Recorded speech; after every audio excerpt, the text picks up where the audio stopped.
Good afternoon, everybody. Welcome to the Midnight Show. Currently being filmed in front of a. Where the hell did that cat go? I knew she was here a second ago.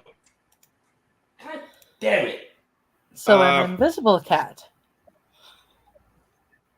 She's here. She exists. Mm-hmm.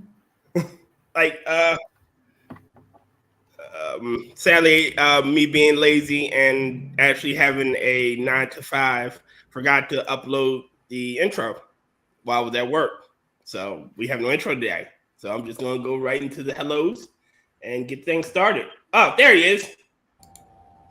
Speaking of which, Rotncorpse, how you doing, Rodden?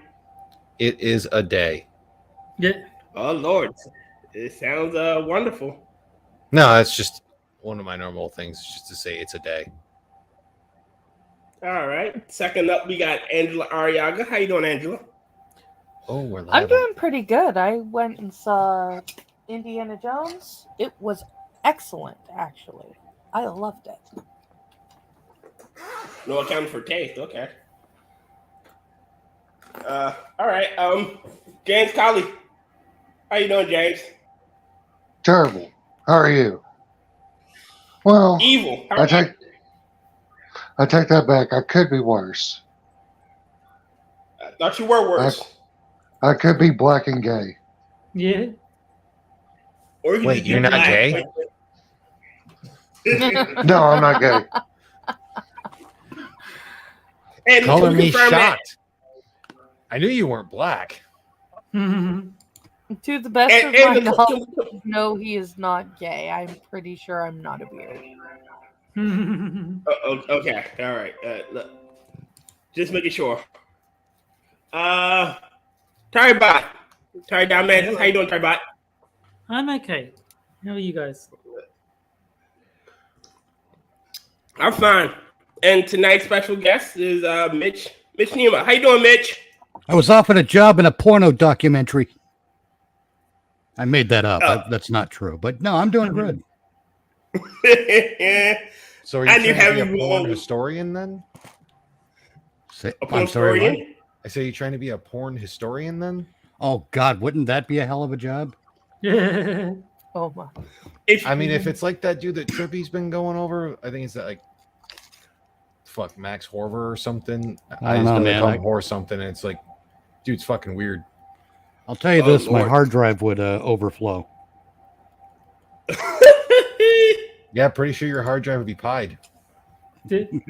Squared. I got to get a new external Yeah, hard drive, guys, because of all the pictures. Look, you don't have to zoom into the butthole pictures. You just look at them, delete them.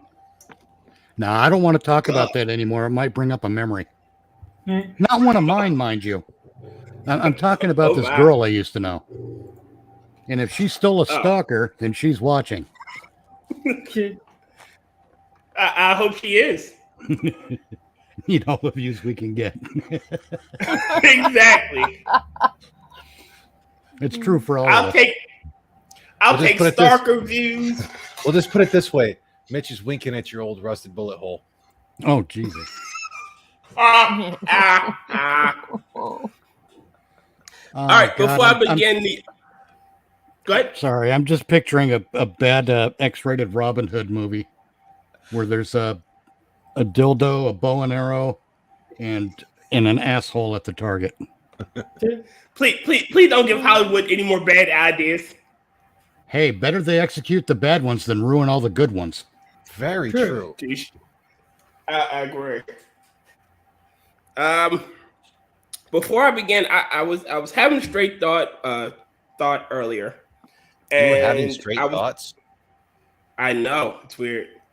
No, I was thinking about how everything leads back to fucking monkey. Okay. No. Hear me out.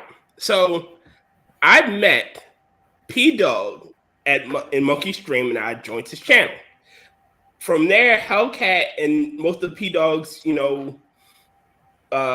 chat encouraged me to start trying to make my own channel. Hellcat was my first official viewer.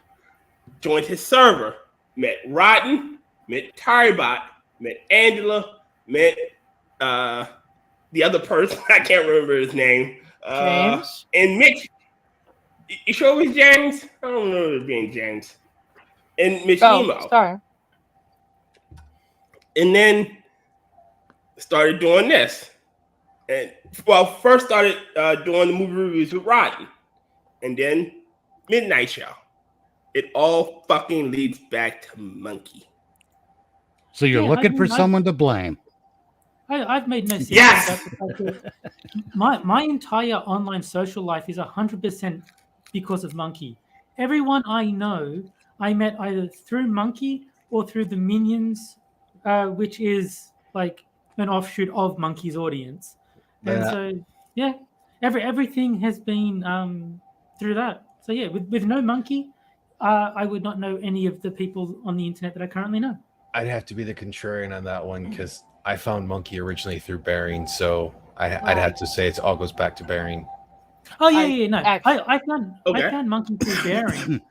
I found Monkey through Bearing, but it was Monkey's audience that I made all my friends in. I found Scribe first, and then I found Monkey. So. See, my path is completely different.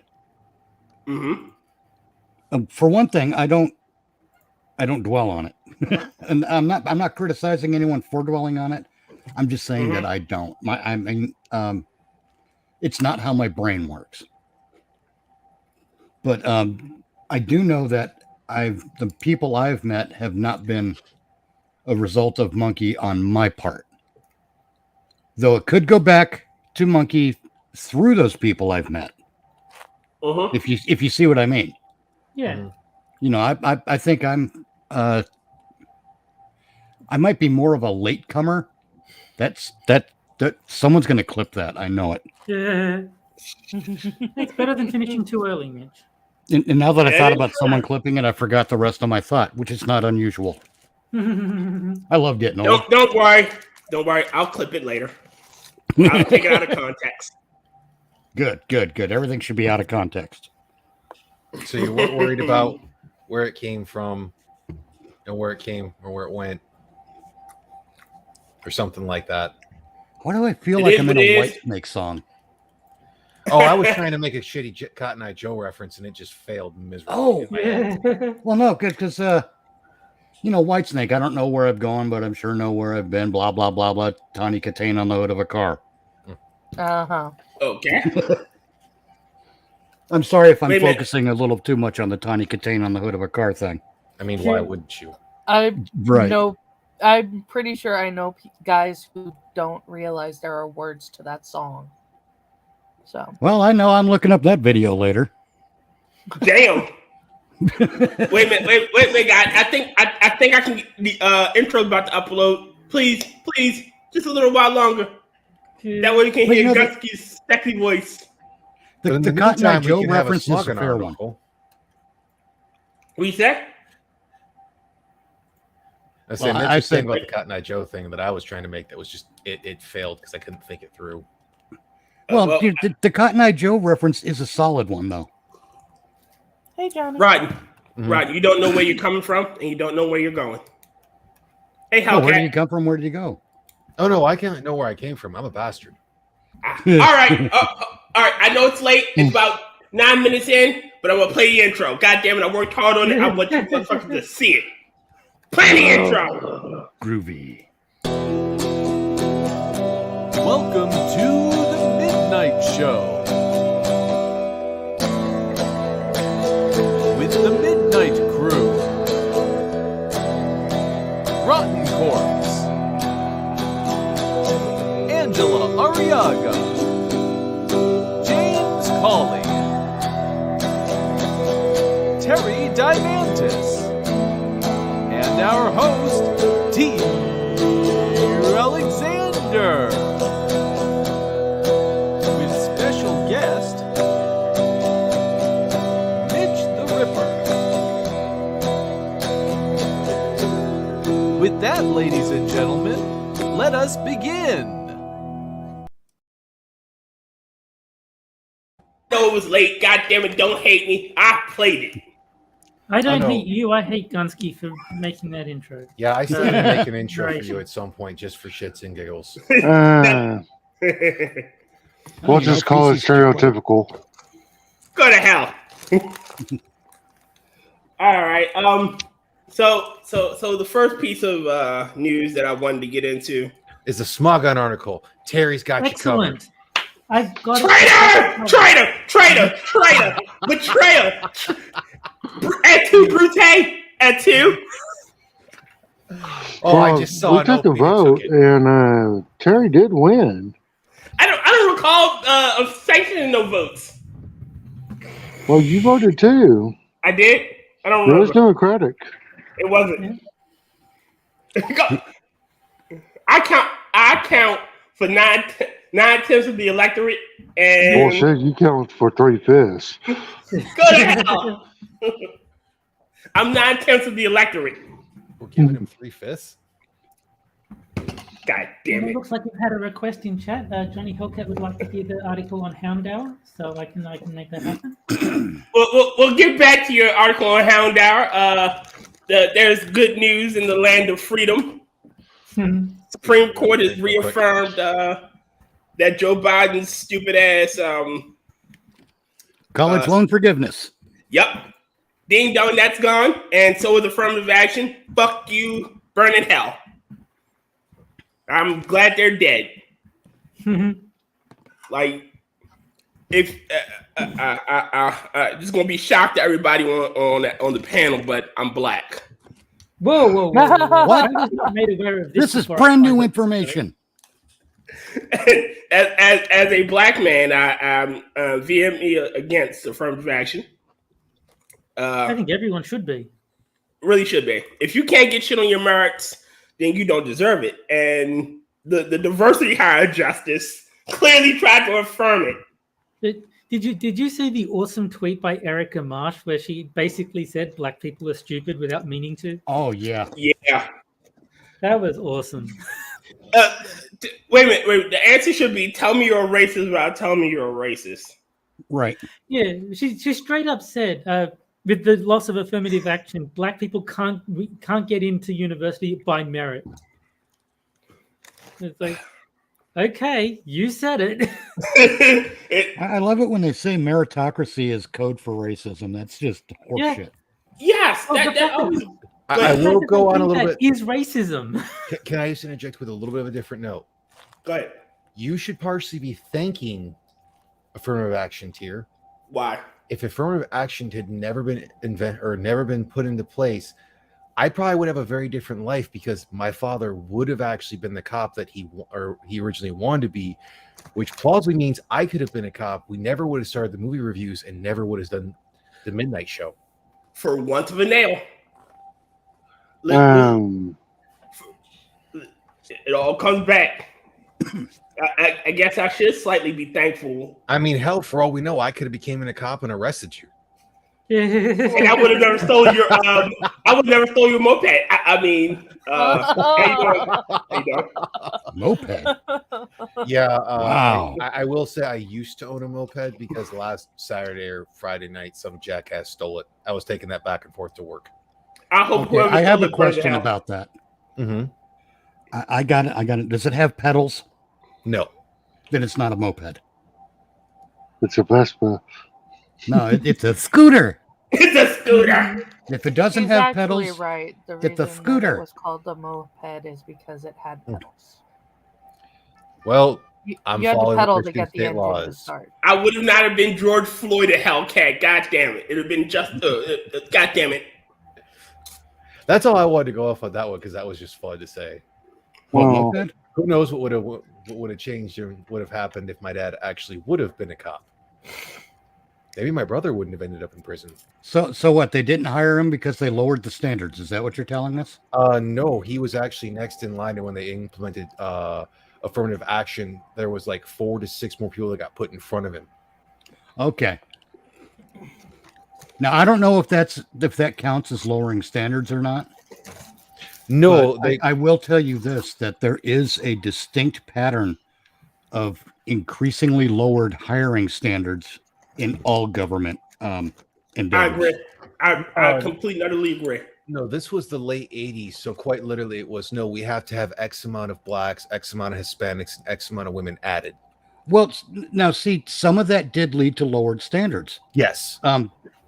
They lowered standards so that women could get in. They lowered height requirements so that more Asian people could get in. Because, there are some groups of people that are taller on average than others. But, over time, this has a cumulative effect. So now all we're hiring for law enforcement is a bunch of ignorant dimwits who not only can't tell you what the First Amendment covers, but how many elements there are to it. Yeah. Well, and while everyone else is bouncing around screaming defund the police and all that shit, I'm like, no, that's not going to solve a problem. That's stupid. That's short-sighted thinking. What we need to do is raise the hiring standards. Oh, I'm definitely for a complete restructuring of the police department, and not a defunding of the police, but a demilitarization of the police. I'm for that as well, but in addition, a whole bunch of shit they should not. I want to be completely upfront about this. I do not like cops. I don't like a lot of cops. There are very few cops. However, my thing about that though is that I do try to be fair. I make every effort, and I might even overcompensate a little bit to judge them fairly and on an individual basis. But having said that, again, raise hiring standards, but also the citizens of this country, and maybe the West in general, need to have they need to adjust their expectations when it comes to what they expect from police. You don't call the police out because you're having an argument about where to put the coffee maker in the kitchen. People call for that kind of shit. What if the argument is over whether the coffee maker should be smacked into your head or not? Like, that's an argument over where to put the that's a different set of circumstances, though, isn't it? But no, that's still you're saying should the coffee maker go here, smacking into your head, or over there on the counter? My sister knows where everything goes.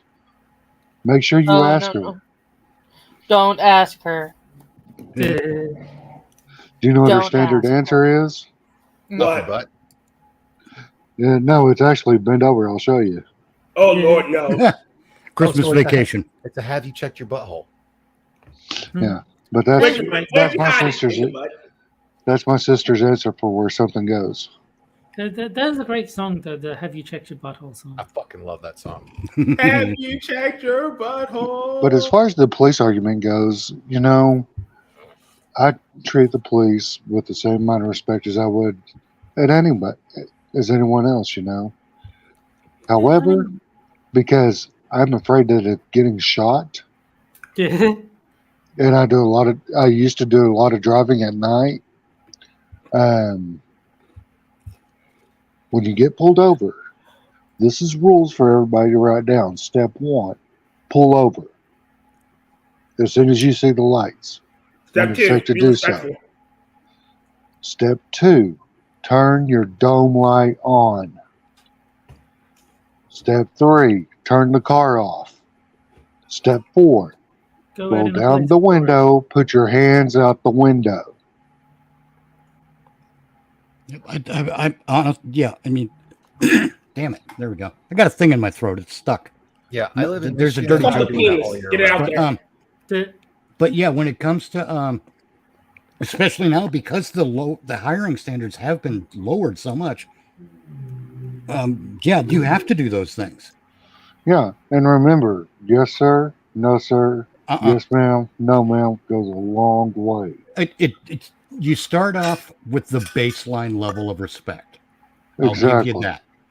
But if they start coming at me with their trying to take absolute command of the situation with their tone of voice, like, why I pulled you over? What are you doing out here? They come at me with that attitude, they're getting it right back. Oh, yes. I have that bad habit as well, Mitch, to where you reflect the attitude that's been put at you. Yes. Mm-hmm.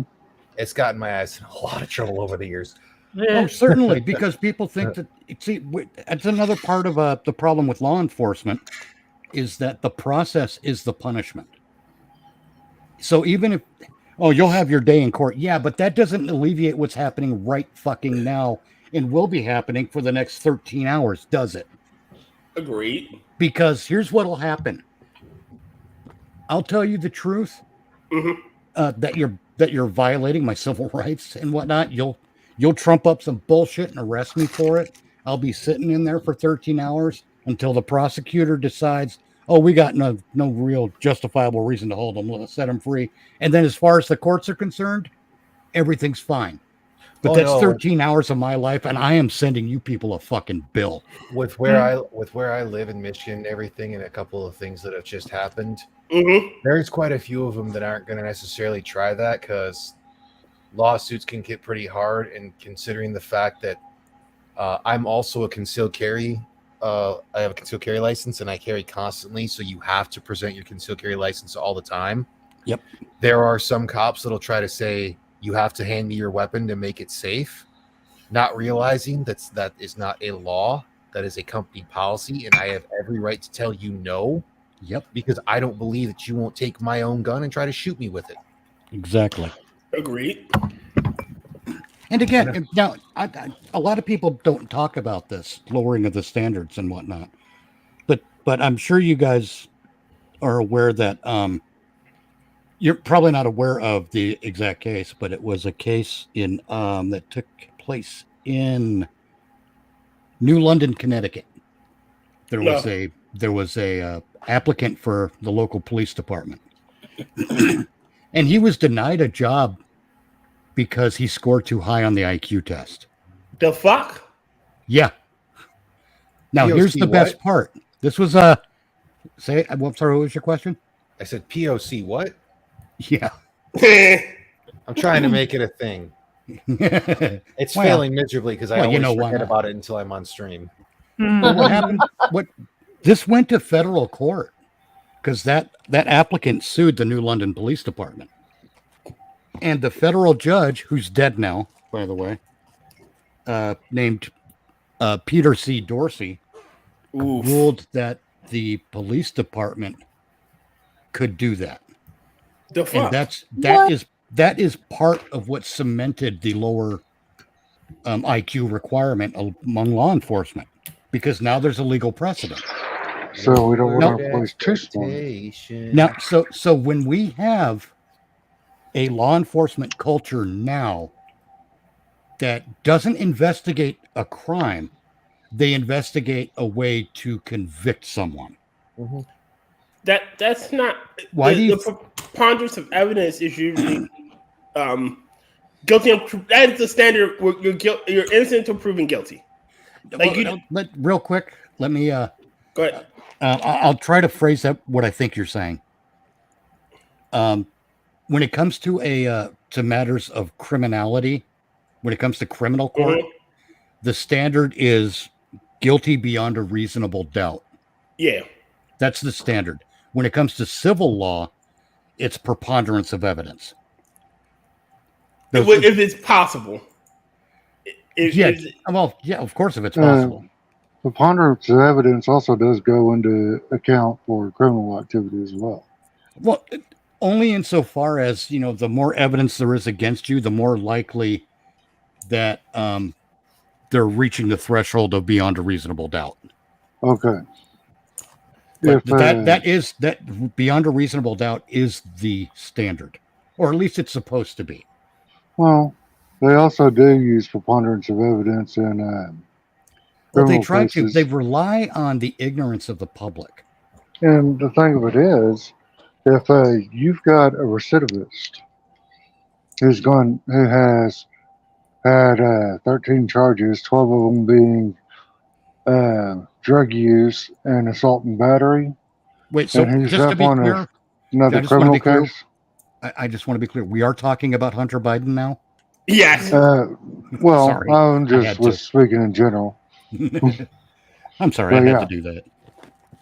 Well, we're still trying to figure out whether James is talking about Hunter Biden or himself. James, you left it there, man. I actually bring up the Hunter Biden thing for a specific reason related to what James is talking about. No. Because if it's any one of us, our We'd be past criminal singing. history becomes relevant. Oh yeah. If it's Hunter Biden, they'll stick to specifically the facts of that one case and ignore everything else. If Oh, that yeah. was any one of us, we'd all be in singing. I fought the law and the law won. Yeah, I Or mean, swing low, let's sweet be honest. chariot. Hunter Biden is Nice Hellcat. he's a serial criminal.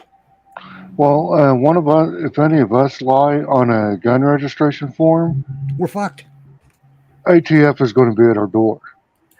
Yeah, And We leave our gun in a trash can, ATF is going to be knocking on our door well, there are some because your last name is Biden. You can rule the world. Yeah. well, while there are some gun tubers that I kind of agree with that I don't think that law should be in place. I am in agreement with I think it was Plague Dr. Zach and a few other.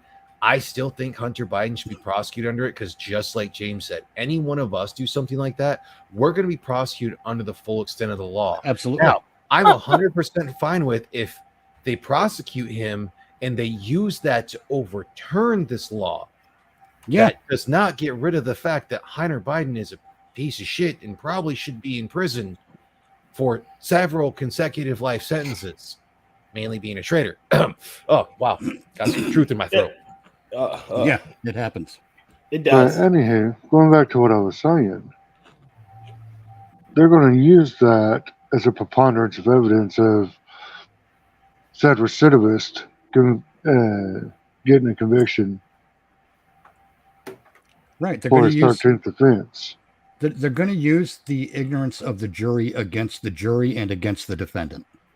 And that's the same thing they're doing against Trump. They're using the ignorance of the masses to try to convict this man. Yes. Well, juries aren't that smart to begin with. No, they're not. You know what I would do if honestly, if I were a judge, I would have a standing rule in my courtroom that every jury gets a copy of the Bill of Rights to use as a standard. Yeah, but see, the problem is you can lead a horse to water, but you can't make it think. True enough.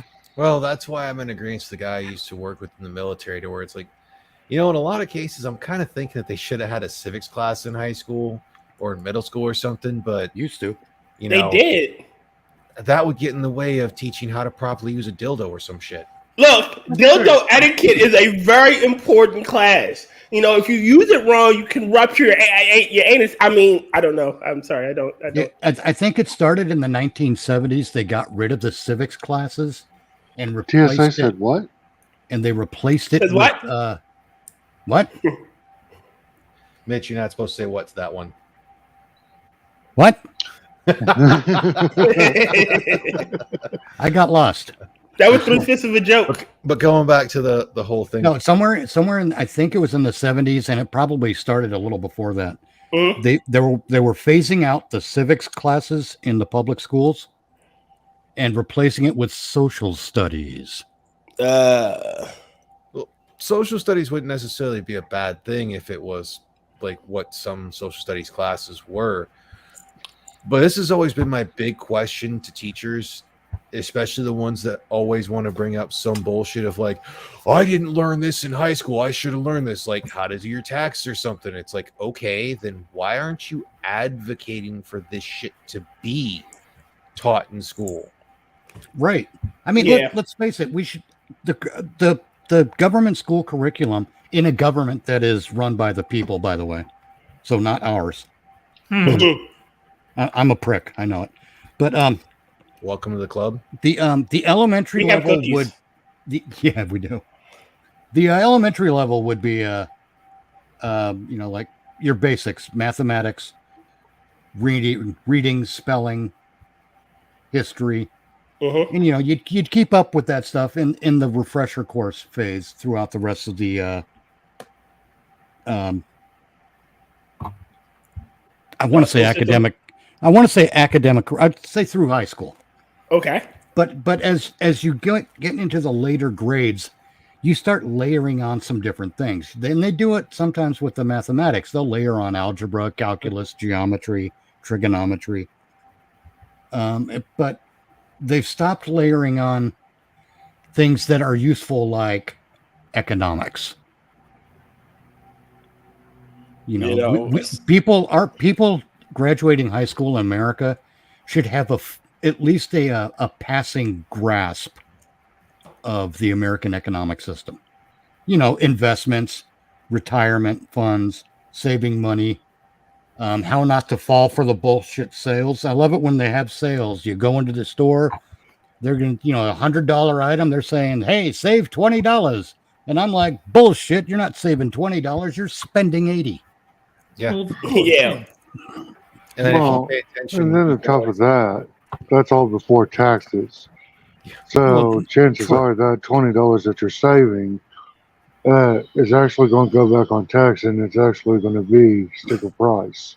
well, But you gotta also remember. Hold on. So But- that all depends on if you really want to be an asshole at the store, which you can do if you have the time and you want to be that much of a dickhead. Look through your whatever your itemized spending is, and if anything comes out to where it has a 99-cent in the title or in its whole thing, and for your sales tax, because it's always your sales tax is always on the dollar, and if they're charging you sales tax on that 99 cents, or if any of that 99 cents gets rolled over into $1, they're actually technically breaking the law. Oh, that's fun. I didn't know. Yeah, that one, it's usually not, it's done on a convenience to where people they're not going to pay attention to it just because it's the way the software has been built and coded and everything, and most people won't know. So you can legitimately be an asshole and go through it and do that if you want to. If you have, in the States with Terry, I don't know, and that whole thing. I wouldn't be able to do that, no. I mean, I still would wish they would do like they did it and they do over in some of different parts of the world, to where, hey, here's how much it costs, and that's tax including everything. That is that's what we do. Price. If you go into a shop and you see a price tag, that's what you're paying. You don't get to the counter and say, "Oh, by the way, here's you owe us another $5 in tax." No. Whatever the price tag says, that's what you pay. Well, that's usually how it is for food. Anything that's not prepared. So anything that you would have to cook yourself is non-taxable. Yeah, generally in the Yeah. States. No, I'm just saying that. I definitely agree that's what I would love to see happen, Terry. We've got a flat 10% goods and services tax. So, if it costs $10, the price tag will be $11 to include the GST. I wouldn't mind that. That seems like a upfront, reasonable position price. But what I was about to say is, if you look at the MSRP of certain objects, certain items, they are actually selling them for far more than Oh yeah, they're supposed to be sold for. Well, so, you got to remember that MSRP stands for manufacturer suggested retail price. Yeah. Well, yeah, when you depending on what business you're in, if you're in the business of repairs or whatever, if you're in a business where you go check out the job and give the customer an estimate, for some reason, suddenly nobody knows what the word estimate means. All of a sudden, that knowledge goes away. So that if you're 3 cents over on the estimate, they want to sue you. They want to call in all their fucking battery of lawyers. Lawyers from all the 86 law firms that they have on retainers. Suddenly, it's like bullshit. You drive a 1984 Mercury Tracer. You don't have an attorney on speed dial. You're not fooling me. If I'm getting an estimate, I always try to use about the 3 to 5% over under. If it's anything under what the estimate is, dope. I don't have to do anything. As long as it's not, if it's over the estimate, I have questions. I'm not being a dick. It's just, was there other stuff you ran into that you weren't expecting to run into? Right. Sure. That's justify it. Then I don't feel as bad. Like, that's a legitimate question. See, I've been wrong on many things before, and I'll be wrong again. Oh, absolutely. I used to be a service writer at a new car dealership. God damn. And I got to tell you, man, I had one guy got I'm like, hey, good news. You know, he comes, he made it down to pick up his car. And, you know, I told him, hey, good news. It turns out that your bill is about $5 less than what we quoted you. And he got angry about it. But this was a guy determined to be angry. Yeah, that's how some jackasses are. It's like, what? You got to break out a new crayon to write a new check? What's the matter, fella? All right, wait. We've gotten deep into this. I want to get to the story that's going to slightly agitate Angela. So That's how the point of the stream, isn't One it? of the I got several stories that aren't going to agitate her, but are fun and they're kind of not kosher. Yeah. Angela, I got to ask you a question. So The do top you 10 have reasons why Hitler was right. do you have a bonus hole? Oh, Jesus. What? A bonus hole? I thought it was called a front hole. No, It was for a while. They it changed was. They changed it. It's being suggested that they changed the the terminology. To bonus hole. This is going to Yes. be Angela whenever she meets any of us. No, James is going to get it first. Wow. I love you, Angela. Can you see it? Yeah. Uh-huh. Not the Not the onion. Cervical Cancer Fund suggests calling vaginas bonus hole to avoid offending transgender people. I know that my bonus has gone in a few of them. I'm not going to read it. I just wanted to bring it up. Why? And all right, don't get me wrong. Don't get me wrong. I mean, I'll pass on that one. I'd rather call it instead of if we're gonna go off something where we're not gonna call it a vagina, I would prefer the slot B, because then you're trying to put peg D into slot B. I just want to. Okay, let me think this through. Let's see. If she's carrying the one, then they've got two dangling participles. Let's see. This is becoming algebra. Just no. Just no. No, it ain't right. No, sex should never be algebra. There should never be a great big mystery. It's very simple. We should not have to do equations to have sex. No, it's the reason I don't like fancy lingerie. You know, I like a chick who's in like a flannel shirt and some sweatpants. Why? Because that's easy access. Okay, but once you get all that horny lingerie involved, you know, you're dealing with fucking snaps, buttons, clips, Velcro, combination locks. You got to get a fucking, you know, you got to get that old Master Lock commercial where they shoot it and it still works. You got to get that shit. Just fuck. You only have to move like one part of it to the side, man. You are making this way harder than it's supposed to be. Look, that's the point of lingerie, is to extend the experience, I think. Look, I agree with Mitch. Like, if you look, you don't need to dress up dinner to make it great. Just come fully at it. This is my opinion on it. Oh, like the sexy lingerie thing isn't always necessary, but it is nice on occasion. Otherwise, agreed. Yes, I'm with Mitch in that whole thing. Oversized hoodie and just some like yoga pants or some sweats like that. Yeah, yoga pants, sweat. You know what? A nice skirt with no underwear. Comfy. There you go. And just in case we're out for lunch. People don't realize the fact that comfy clothes are still sexy clothes. Oh, comfy clothes are the sexiest clothes, I think. I agree. They are the sexiest clothes. I mean, especially if she's wearing like your oversized hoodie comparatively to her. But I had a girlfriend, and she always put on my work shirt. Well, since we talked about the sex, just got to remember, one of the main things for unspoken rules about sex: wash your genitals. Yep. Yeah. Keep a can of Funk Be Gone handy. Wow. Shower before and shower after. Yeah, you know, and hose on the Funk Be Gone. You know, I'm still waiting. I gotta keep some baby wipes to the side of the table. I got to quote George Carlin because he once said that there should be a feminine hygiene spray called Sprunt. If you spray Funk Be Gone, does tear disappear? Like, I don't know, man, but you know, at the least break out the hammer and chisel and clean that shit up a bit. Watch one from twice. Hellcat. Let me see.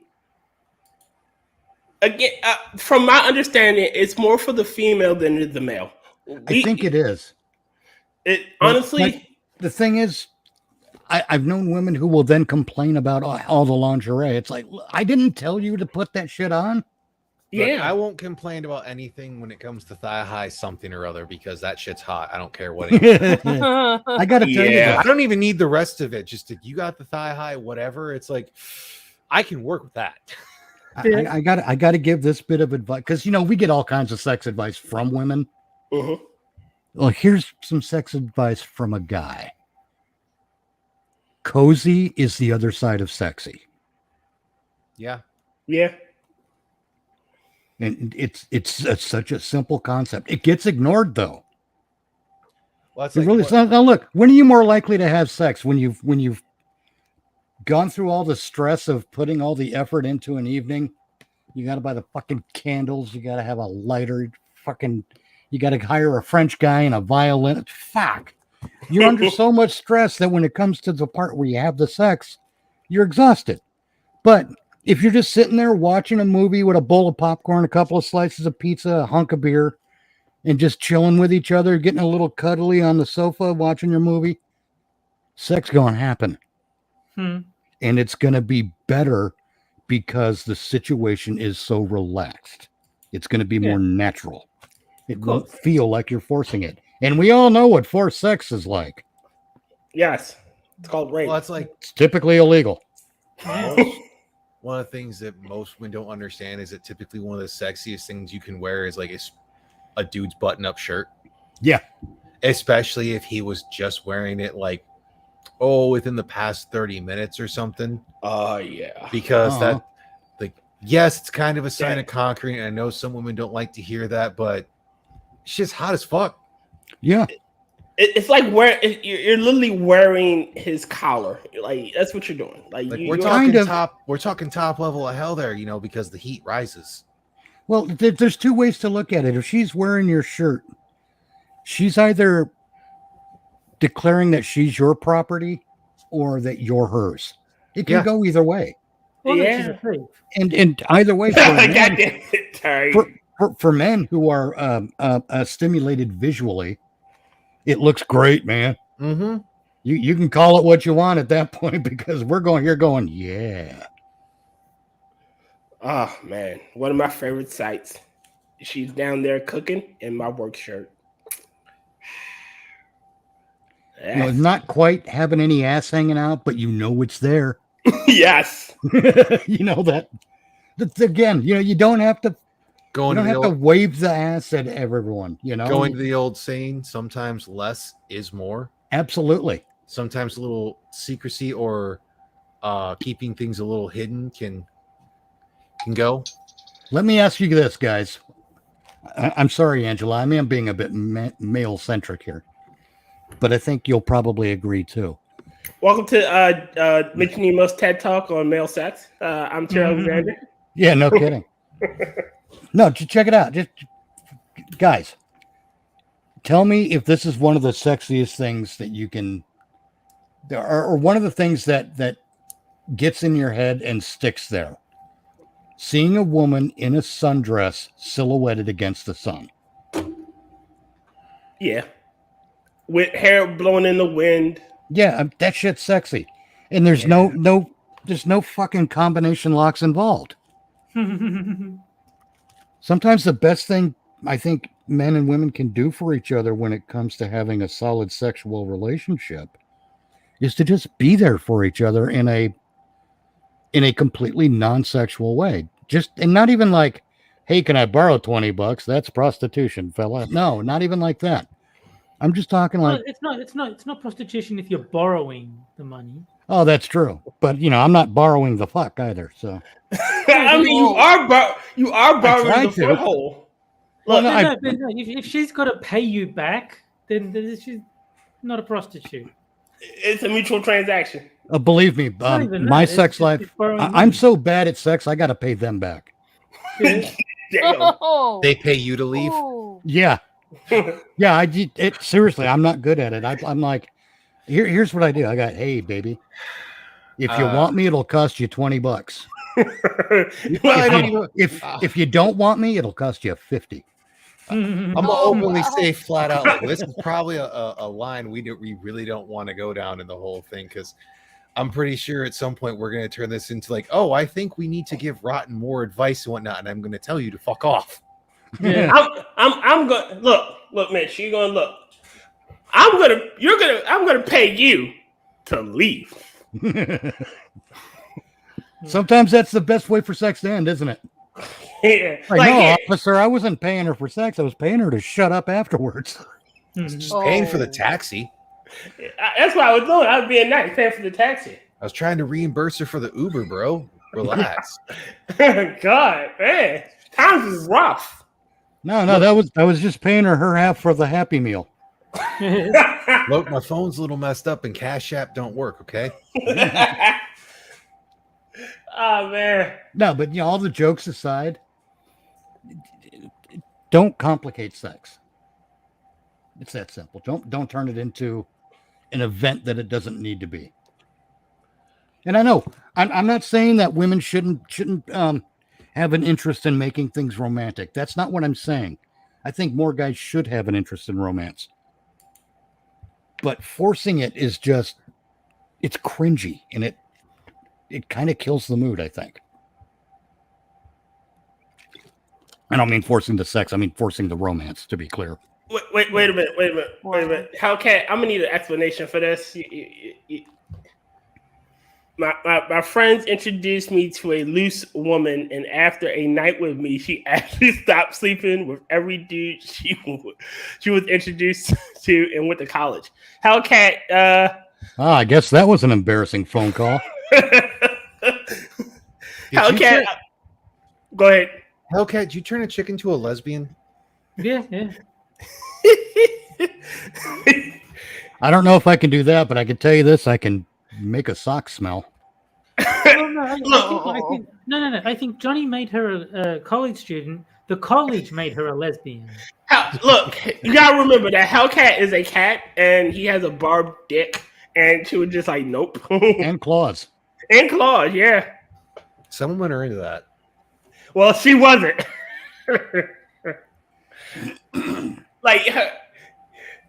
So that's what happened. She was introduced to Hellcat, and she was, oh Lord Jesus, I need help. And God can't help you now. She hooked up with Johnny and realized, what the hell am I doing with my life? I gotta turn this around.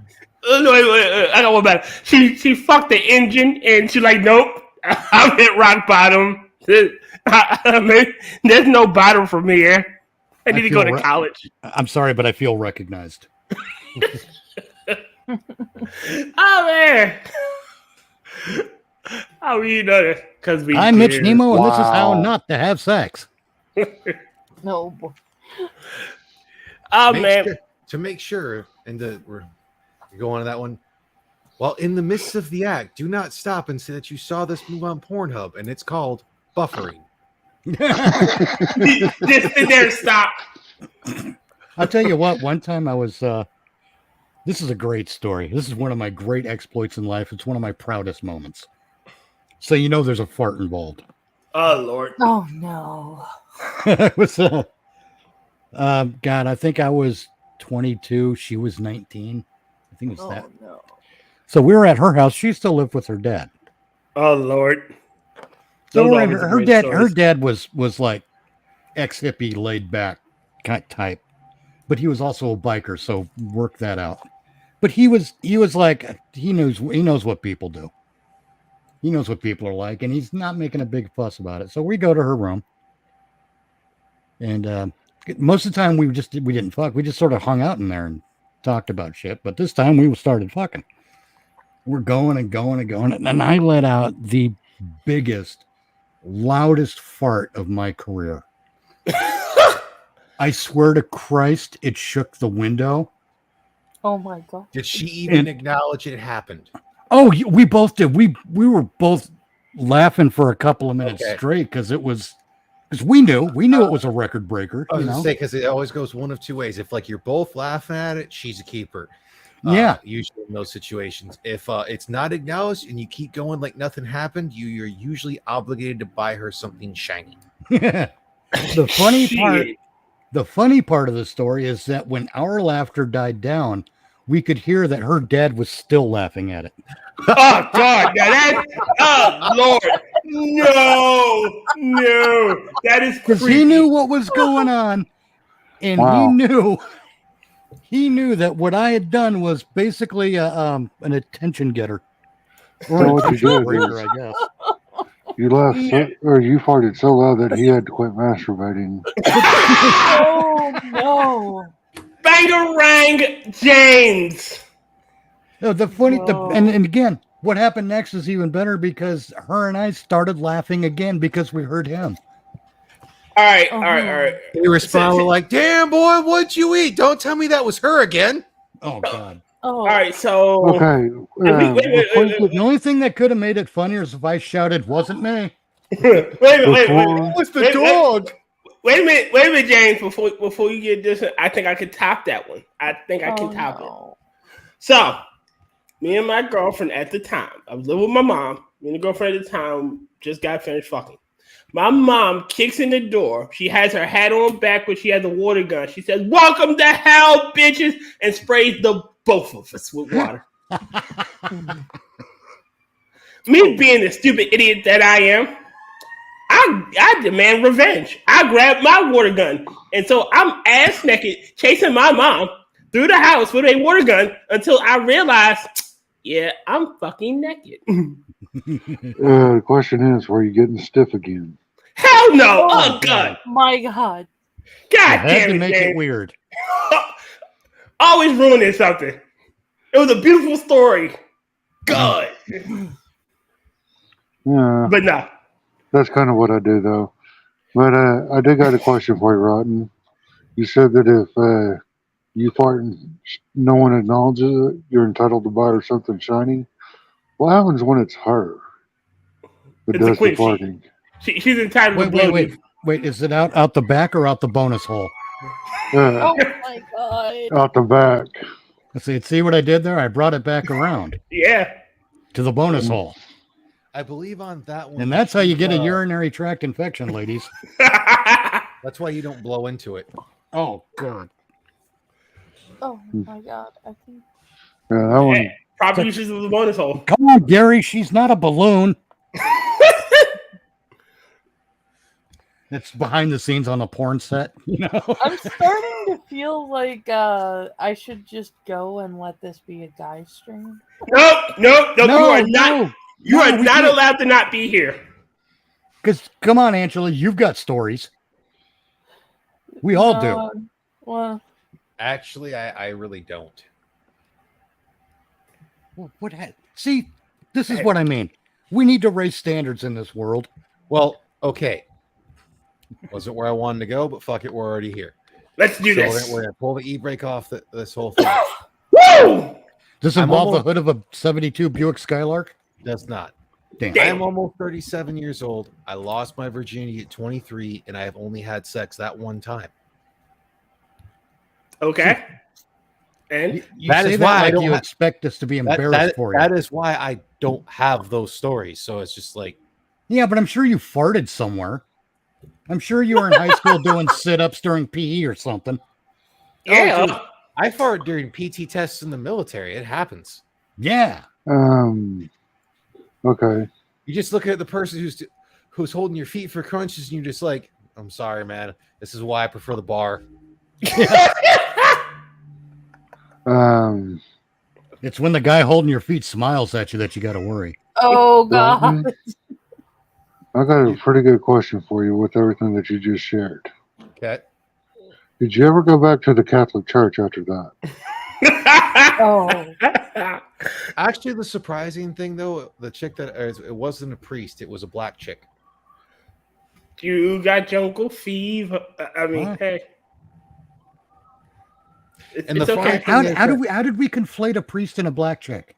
It's Did they easy. go into a bar? James beginning of was a joke? trying to make an inappropriate joke, Oh, and it didn't land. It So a I landed. mean, by that, I mean, yeah. so I a think, priest and a Jake, black chick go into a bar, and the duck says what? I mean, yeah, Yeah. by that age, I was 23. I still had, I still kind of fat and whatnot. Like, I was way out of a priest's age range. You're never out of the preacher's age range. Oh, don't give me Like, that. that would be the whole thing that I would walk by 4 Catholic priests and wouldn't even get a wink. You don't have a men's choir, you have a boys' choir. Of course, there's an age range. Yeah. But hey, at least we know where the priests are shopping. Oh, Lord. I'm still waiting for a priest to stop me on the street that way I can go, where's little Timmy? Mhm. Johnny writes, if it's out the back, it's a toot. If it's from the bonus hole, it's a hillbilly's jug. I'm going to disagree and say that if it's out the bonus hole, it's a foghorn. If it's out the front hole, it's a greeting and a blessing. Well, if memory serves me correctly, if it's according to the woman that John Leguizamo spent a lot of time with, it means he has a lot of things to learn. Ooh.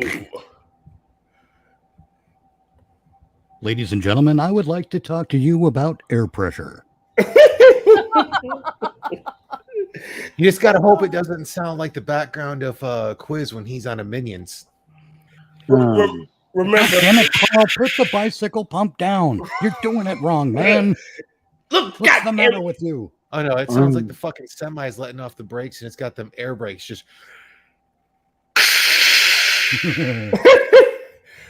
I have a firm belief. Steam comes out like the Millennium Falcon's landing. Wow. Well, here's something else to remember. What? If it's a new partner that you're having sex with for the first time and you go down, did you hear an echo? Oh, Don't I'm stick around. less afraid of the echo than I am of hearing the seagulls. I mean, I'm less afraid of the seagull than smelling the bay. you guys are all getting it wrong. You're supposed to kiss her inner thigh, get like you're gonna get there, and then say, "I just want to be friends." Oh, I that think will get you well, hurt. I'm No, starting to understand Rotten's love life. My love life. I'm an introvert and I don't go out. What's more to understand? No, see, I got 2 tests, actually. Be Okay. careful, Rod, and you'll get yelled at. Happened before, it'll happen. They don't again. happen in this order. But the first test is the conch shell. Oh, Lord. You put your ear against it, and if you hear the ocean, run. Now, the other test is the one you do first because it's going to inform you as to whether or not you want to get close enough to listen. That's when you take 2 fingers. You shove them up in there. You swirl them around a little bit. Then you pull them out. And while looking her dead in the eye, you sniff them. And you stare at her with the potential for a serious accusation in your eyes. And you smell them, and you let her know with the look in your eyes that you're judging her. Rotten, don't listen to him. I'm almost. Mitch, you are my hero, Hold and on. I thank you. Here, hold on. I'm almost expecting Mitch to be like, then after that, you give her the minivan. Oh, I'm just saying, No. if it smells like feet, kick her out of your house. No. While you're judging her, you say, "My name is Joe Biden," and You mean My name is Joe Biden. I approve this finger. You look her dead in the face, and say, "You mean nothing to me." Come on, No, man. you guys all know what the minivan is, right? No. Yeah, it's 2 in the front and 5 in the rear. Damn. Oh, fuck. So my grandfather had a good test. He said this. Always look at the bottom of her feet. Because if she's taking a shower, her feet would be clean. If they're dirty, the rest of it's dirty. Because the first thing to hit the water is those things. Yep. So She's for the streets, yo. wise words from a wise man. I tell you what, that 2-finger sniff test will save you a lot of penicillin. It will. I mean, women got to do their test too on men. Let's be fair about it. Okay. Right? I don't know what those tests are because I don't operate in that area.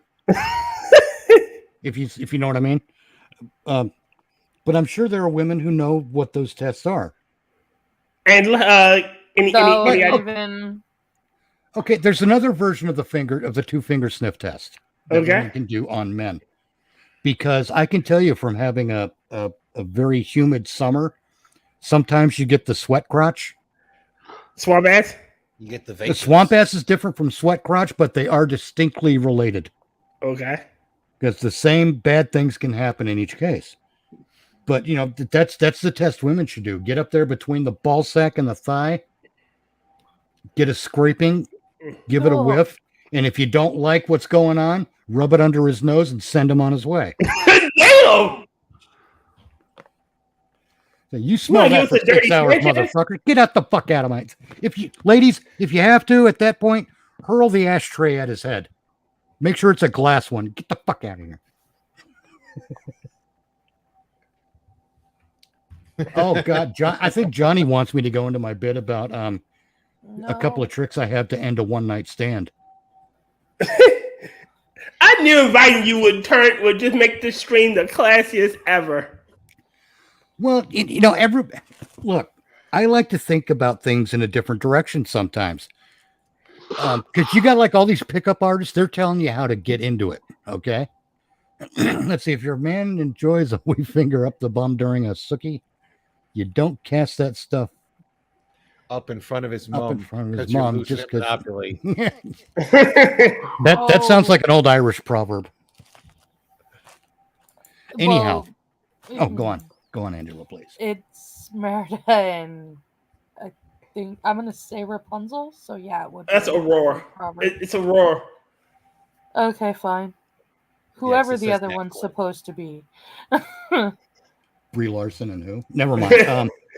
Brie Larson and an actual actress that can act. Yeah. Well, look, I got this to say to Brie Larson. The discipline is called acting, not planking, you block of wood.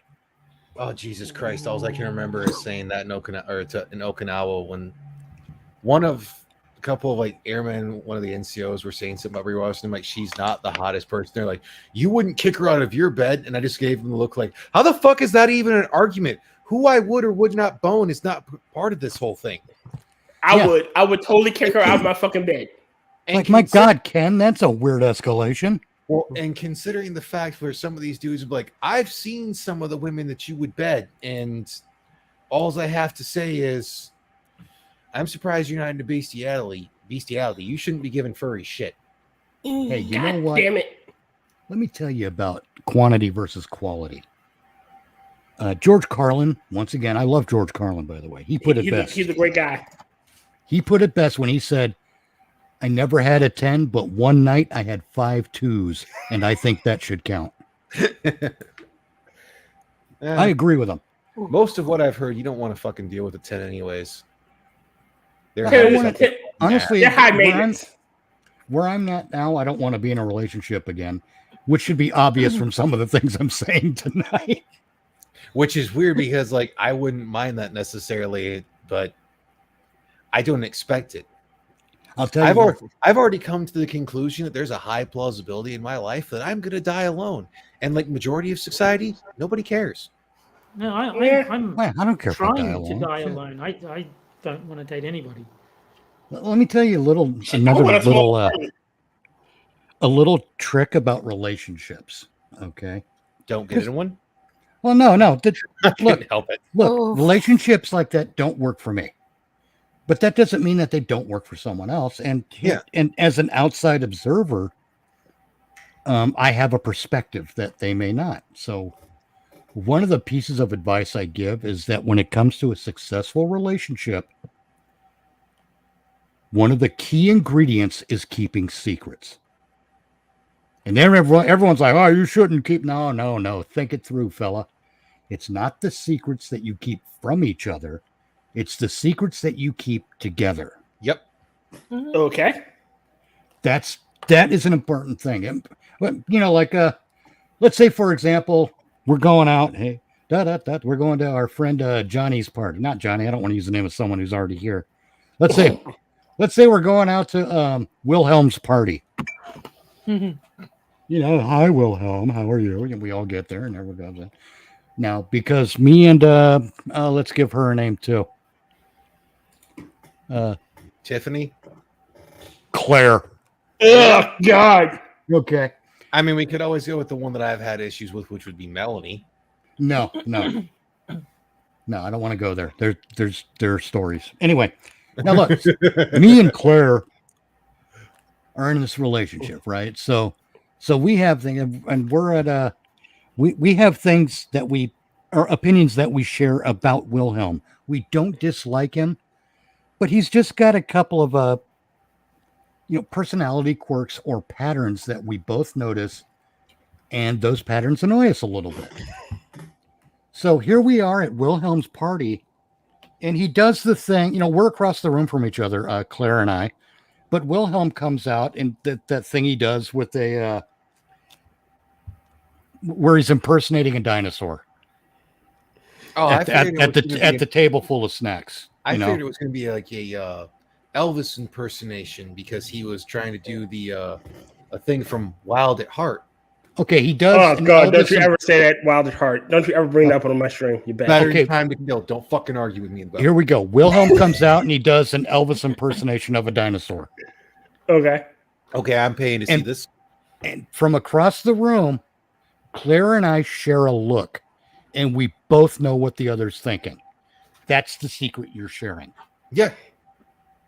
Don't worry, we'll attack you later tonight, Johnny. We're just like, and that's all it takes. Oh yeah. A little smile and a nod between us. We know that we know, and that no one else does. It's almost like an inside joke amongst friends. Not everything has to be explained to somebody else. Right. You it's like, no, you don't get that information until you've been with the group for at least a year and a half, Yeah, you have to earn the right to that information. Exactly. And when couples can share those secrets together like that, they have a much better chance of success at their relationship.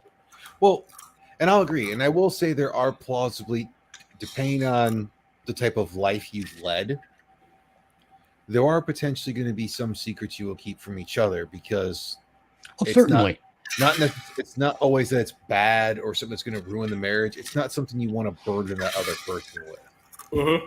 Because the best example I can put is like if you're some sort of a veteran, because like technically I'm a veteran, I am not a combat veteran, and I will never fucking claim to be.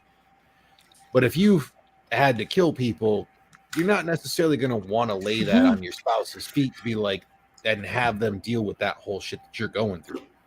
Right. Sometimes you're like, look, this is my thing. Let me fucking handle it. Well, yeah, even going back to cops, cops on occasion have to see some pretty heinous shit. Yep. Yeah.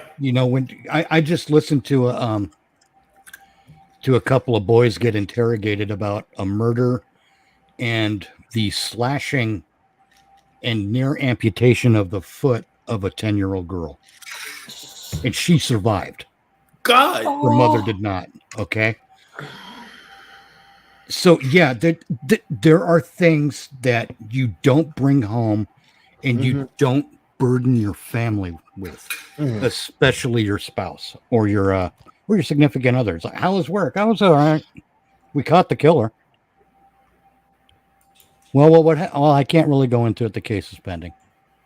I can't tell you. It's one of those because things that quite literally sometimes you have to be able to get to the point and explain. And the problem is getting the other part of that point where it's like, look, there are certain things I'm not going to tell you. And when I tell you, you don't want to know, you legitimately just need to fucking trust me.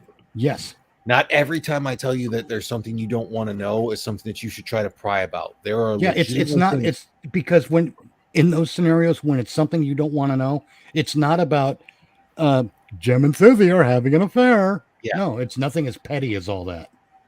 It's disgusting. It's bloody. It's real physical pain and trauma that's going to last for a lifetime. And your emotional need to know about that stuff doesn't matter. I'm not sharing it. It's too much. And, you know, screw you for making me have to think about it again. Yeah. You know? So, yeah, when I put that particular boundary in place, you know, when you try to cross it the first time, that's fine, because then it's on me. I got to tell you, this is where we don't go. Yeah. But after that, if you continue to insist, I'm going to treat you like Peter Griffin treats the Godfather. I did not care for the Godfather. Yeah. It insists upon itself. We don't need to whack a guy off a guy, whack off a guy. And, you know, lady cops get the same kind of thing. You know, they got to deal with that too. Yeah. And I'm sure they don't want to. The thing is, women communicate differently from men. So I think there might be a better chance that they're going to be more communicative about some of that stuff than a man will. And, you know, again, hashtag not all, these are general terms. Yes. Johnny's make a couple of good points there about the secrets they share. That describes my wife and I perfectly, except her look says, don't you fucking say a goddamn thing. That's a real thing. But it's the same thing, isn't it? It's the same thing, because you're on the one hand, you know what your wife is thinking. You know your wife is thinking that. So you do a thing, you make a little motion like you're about to say something just to get her to give you the look. Hoping to hear later in the car. Hoping to hear later in the car. It's like, hey, you didn't say any gamer words. Thanks for that. I know it was hard. Yeah. Now that we're in the, and you're like, now that we've shared this secret, let's go have sex. You know. Hey, look, you've earned your blowjob for the night. There, you know, you didn't use any gamer words. You didn't insult anybody. I'll even look you in the eye. Yeah. I'll even swallow. Oh, God. Tonight I'll gargle before I spit. Tonight you're getting anal. Ooh. She likes to hear that I'll gargle before I'll spit. But anyway. Tonight I'll even put in the little effort. I won't be a dead fish. Look, you can use the front. You can use the bonus hole twice. Yeah.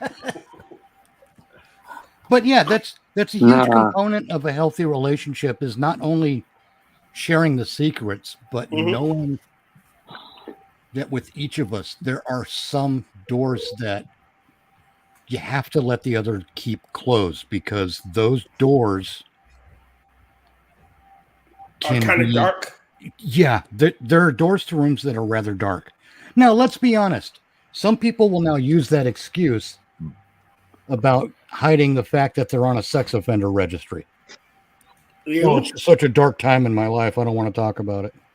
It's like, yeah, but it's accessible online, and that's your name. Oh, Johnny, that's the page I can get behind. What is a Class 1 CSC with a minor child anyway? And that's relevant knowledge. Like, you shouldn't. That's some shit you should come in. What's the word I'm looking for? Prepared. There are some women that actually believe that stupid shit, though. Which stupid shit? A friend that I went to school with, she still believes up and down that her ex-husband, who is in prison for that very thing, is innocent because he was in the military at that time. What crime? CSC. Mm-hmm. He diddled a child, and they should light him on fire. Just, you know. And he had a parole violation by being around a minor child. Her minor child. And okay. Oh, hell no. See, that can go two ways. She believed his bullshit story that he was in the military and that it is the wrong person.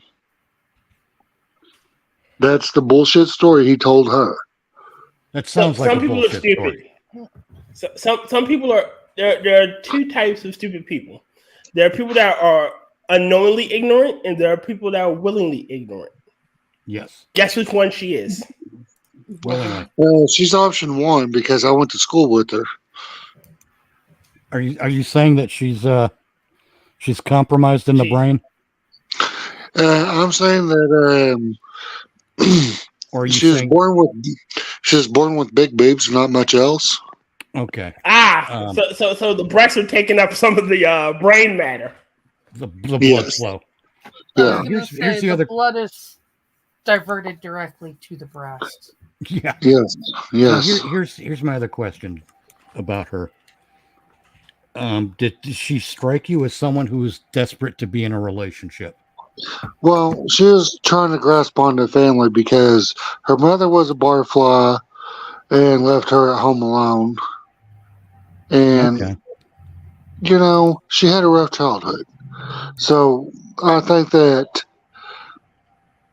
on the surface level, she didn't really believe it, but she wasn't going to question it too much because this was her husband. She wanted to keep the family together. Exactly. You know what? A lot of us had a hard life. That doesn't mean we're going to endanger our children like that. Right. But also, she wanted to give the benefit of the doubt, and I can understand that. Well, yeah, I'm a big fan of innocent until proven guilty. But have a good alibi. At the same time, she's a 90s kid.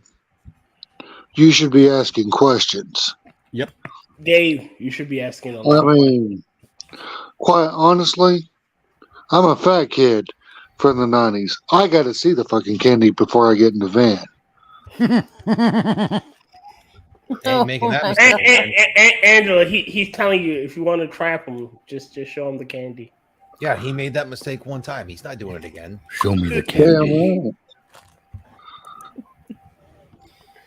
Hey God, that's just terrible. We're terrible people. Well, we're not. No, see, part of the problem. You're not terrible people. And to be honest with you, at my age, if I'm sharing a joke with a significant other, and they give the option of a sexual reward or ice cream, I want ice cream. Yeah. Shit, I want sex. Shit, I'd settle. Well, that's because you're still young. I'll take the sex and the ice cream, but I was gonna say, but don't expect the sex to be any good.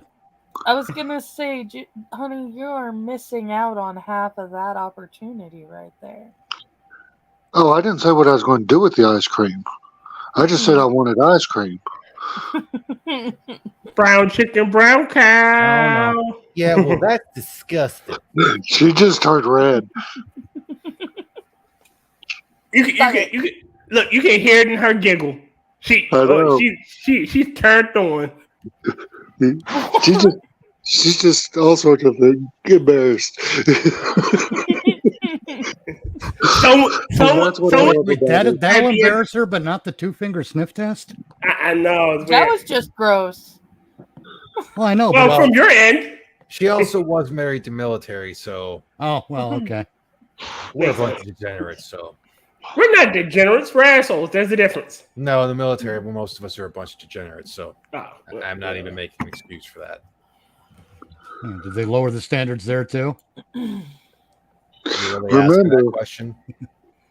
It seems to me that they've certainly lowered the standards for OCS.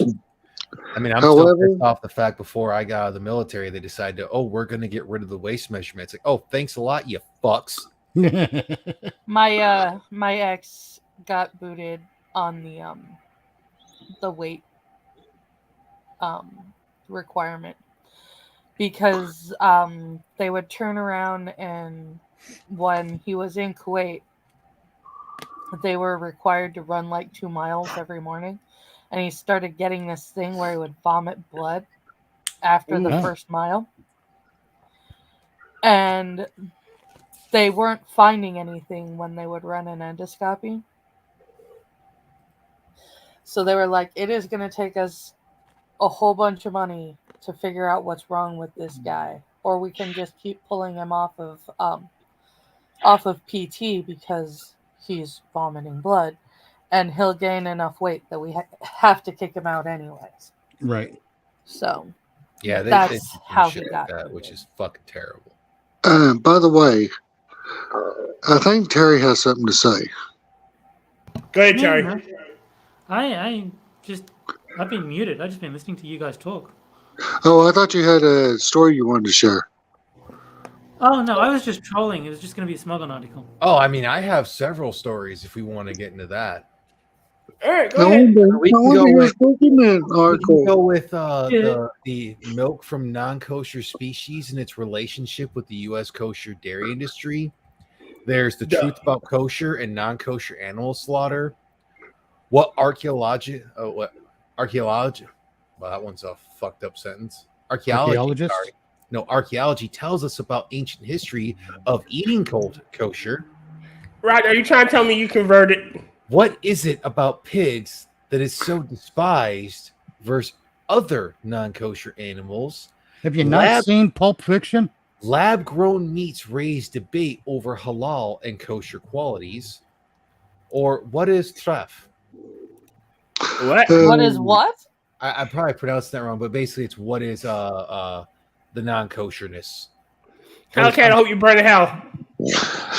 It's Treif. I think it's supposed to be pronounced like trafe. Trife. Trife. Trife is the intestines. No, Oh, that's tripe. tripe. TRIPE, not TRIFE. Oh. The way I've seen it is TREIF. But there's also the different spellings of like TREIFAH or TRE or TEREFAH. Oh no, it's all Hebrew to me. I mean, yeah, it I was is. gonna say you're getting into Jude, actual Hebrew It's- words, and It's I like don't Yiddish know or some that. shit. Some shit. Okay. For the I record, also have the Wikipedia thing on unclean animals, so there is that too. I said shit wasn't going to be kosher, and quite literally, I meant it. Clearly, you did. for the record, you know why most archaeologists are female? Because I love bringing up shit from the Because they past. can dig up the past. Exactly. And on that note, I got good news and I've got bad news. Oh, I love the good news, bad news jokes, but I don't tell them. Oh, I figured it was going to be. That's the good news. I figured it would be that you gave your ex a plunger since she loves bringing shit up. No, I just built her own little cross so she could die on it. I'll tell you what, one good news? way to end a relationship is to use the phrase, get off the cross, we need the wood. Exactly. She liked to be a victim. Tell her, get off my back, bitch. I got enough to carry. Okay, what was the bad news, babe? Well, the bad news is I gotta go. The good news is you got to see me. My phone is starting to overheat, so I'll chime back in when I can. All right. Yeah, any longer, all we hear from James is ow, ow, ow. Yeah. See you later, James. All right, take care. Rock on, man. Good talking with you. You head out. Good James. talking with all y'all. I'm going to be trying to do shit on Tuesdays, so either it's going to be whether or not I have that day off the gym. It's going to be after I get back from the gym in the shower. I'm probably going to do a talking to the void. So if you want to join, hit me up. Okay. Cool. What time? If I'm off that day, it'll probably be like 30 to 40 minutes after I got to work. If I'm at the gym that day, we're probably talking around like 12:30. Oh, okay. Sweet. I'm probably going to live stream our fireworks display here in Amarillo. Dope. Because that's Tuesday also. Cool. Sweet. Nice. And if I go to the place where I went before, you can actually feel the impact from them launching and going off. And it's a ways back from where they're doing it, but you can still feel the pressure blast. It's awesome. I've been there. Not But to the anyway, location you're saying, but where you can feel the blast wave. Oh yeah. yeah. Oh, the my. shockwave. But And that's anywho, why I y'all have like fun. watching the fireworks from my backyard. Because I don't have to deal with that shit. Oh, that was some of the cool shit when I was in Okinawa. I don't know how many times I walked out to smoke a cigarette on my balcony porch, and they had fireworks going for some other event or whatnot. And I was just like, oh, neat. I'm like 3 sheets to the wind. This is awesome. I tell you what, I don't like fireworks shows. It's I don't not like because them they're either. loud or any of that. It's I because like the crowds. Oh, I hate crowds. Crowds freak me out. Depends on the if crowd. I'm in a crowd, my I'm always in the on position. So I'm That's always looking for a threat in the crowd. I just Yeah. can't help it. But that's the second reason that I like watching from my backyard. yes. But one of the reasons I despise fireworks is not because of the fireworks themselves. It's Jack got to with because them?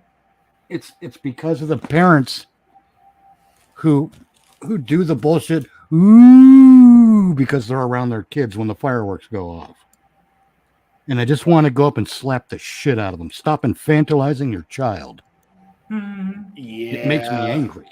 Oh, like, yeah, I'm kind of similar in that whole thing because I almost, when I was, I had lost Staff Sergeant in the Air Force, so I was back to being a senior airman and thought I was going to be getting out of the military since, shit, and I had a reservist Master Sergeant talk to me in baby talk because when I said, yeah, if I'm getting out of the military. Oh, so you knew Kamala. Okay. No. We're not even going to get to the Kamala thing and that whole whatnot.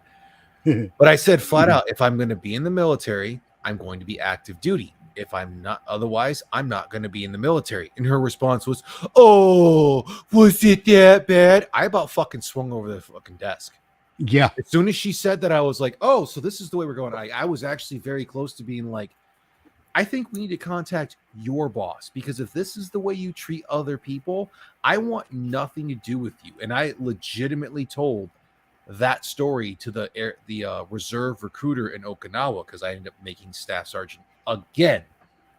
So I was part of that very, very small club of lost rank and made it again because for the Air Force, you actually had to test for it. Right. Mm-hmm. Which I'm pretty sure pissed off one of the female airmen I used to know because she didn't make it once and I fucking made it twice, bitch. Suck it. Oh, wait, you already did that because you cheated on your husband when he was deployed. Fuck you, bitch. God damn it, Rodney, calm it down. I just want to know what got you kicked out of Cheyenne Mountain. I don't know. Oh, what I lost my rank for was PT fails. No, I'm asking a legit question. What got you kicked? Were you just like random dialing the Stargate or? I don't know. I'm glad at least one of you got the joke.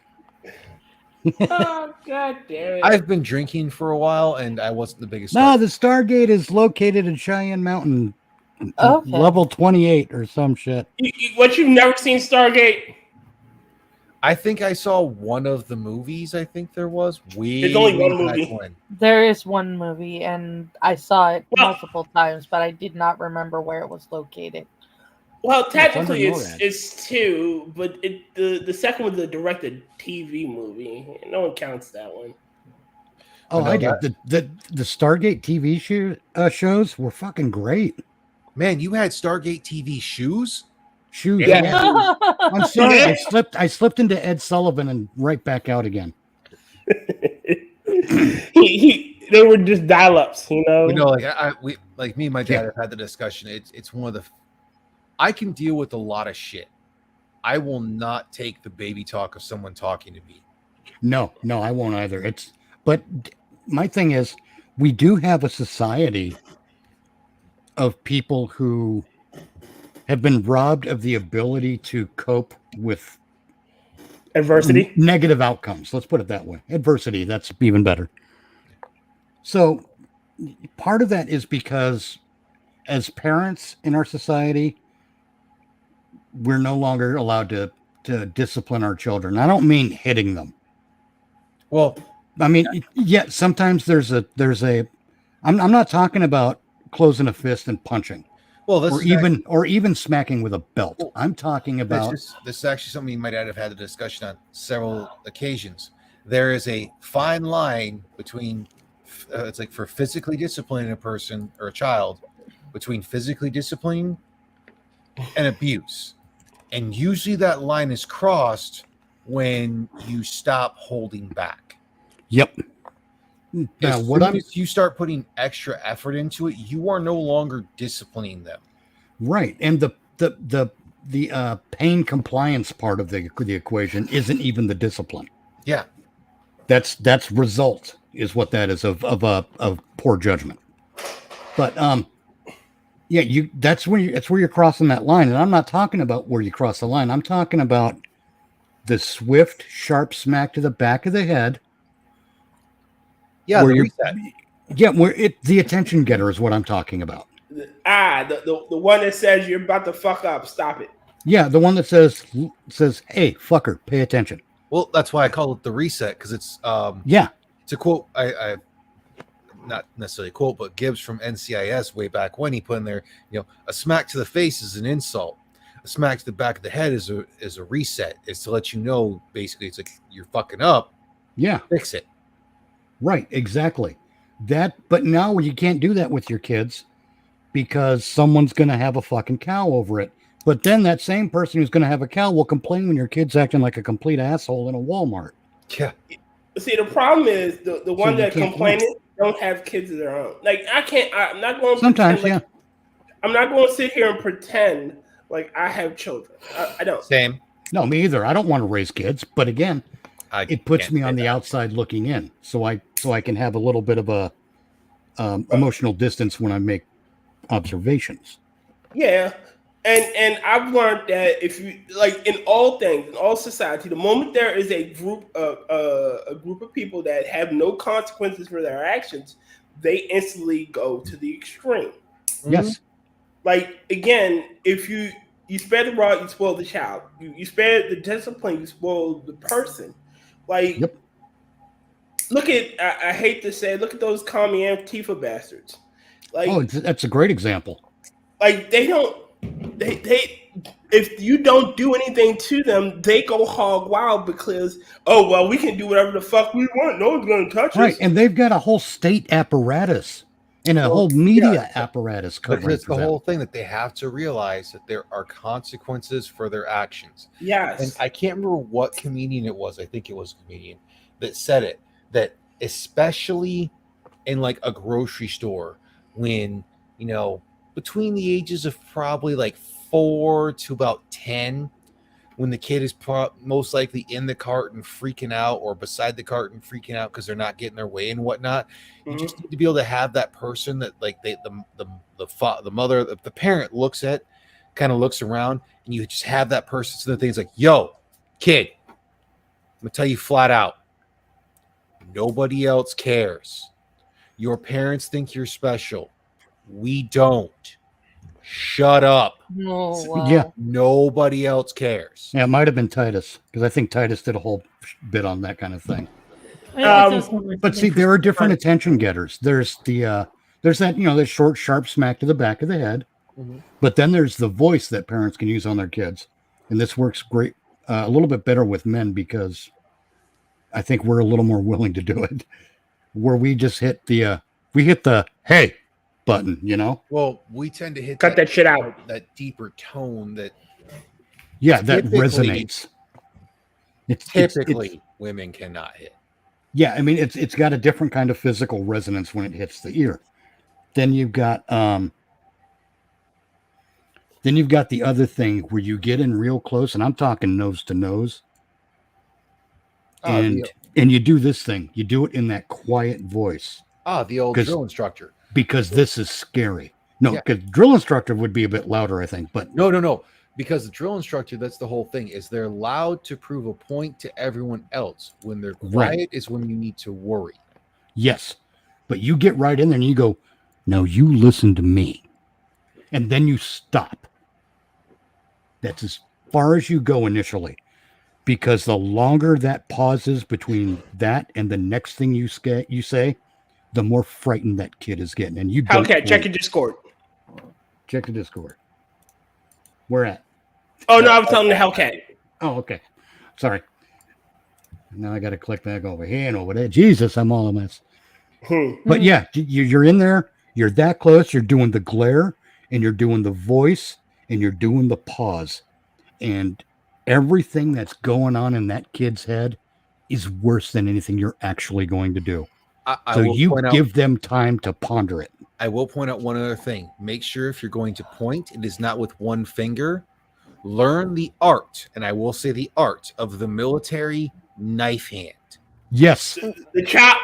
Yes. I got a perfect example of it Because then you never have to deal with some jackass trying to say, oh, when you point one finger at me, there's 4 pointing back at you. Well, my thumb doesn't point back at me, you dumb bitch. So, and technically, if we were going to talk about the other 3, they're not pointing back at me. They're pointing kind of like off to the side, like to the left of me or to the right of me, except for my ring finger because I broke all my bones that I broke out of my hand.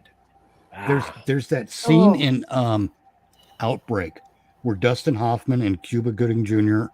are attempting to get that helicopter, and they got one soldier guarding it. And Hoffman orders the soldier, blah blah. But the guy I'm standing guard with is in the latrine, blah blah blah. And Hoffman's like, maybe you should go check on him, or maybe you should go look into it. And Cuba Gooding Jr. does that knife hand. He goes, maybe you should give him a hand, Sergeant. Because referring to the inevitable paperwork. And then you got to remember, if you're going to use the knife hand, you either have to go in the chop motion of like how you're going to do it, or when you turn, it almost has to seem like you're throwing that motherfucker at somebody. Yes. And quite literally, even though I don't have there's 2 ways to do it too. Motions because I've done it too many times. You can do the horizontal or the vertical. Yeah. Yo, Hellcat. It's incredibly effective. Oh, what's up, Johnny? Actually, I have the glare, which my sons know. If I'm looking at them, they're like, "Okay, I'll pull it back." Okay. So you got the Black Snake Moan look. The Black Snake Moan. Look, what the fuck, Rodden? Come on, bro. You ain't seen Samuel L. Jackson Black Snake Moan? I've seen it. I know what you're talking about.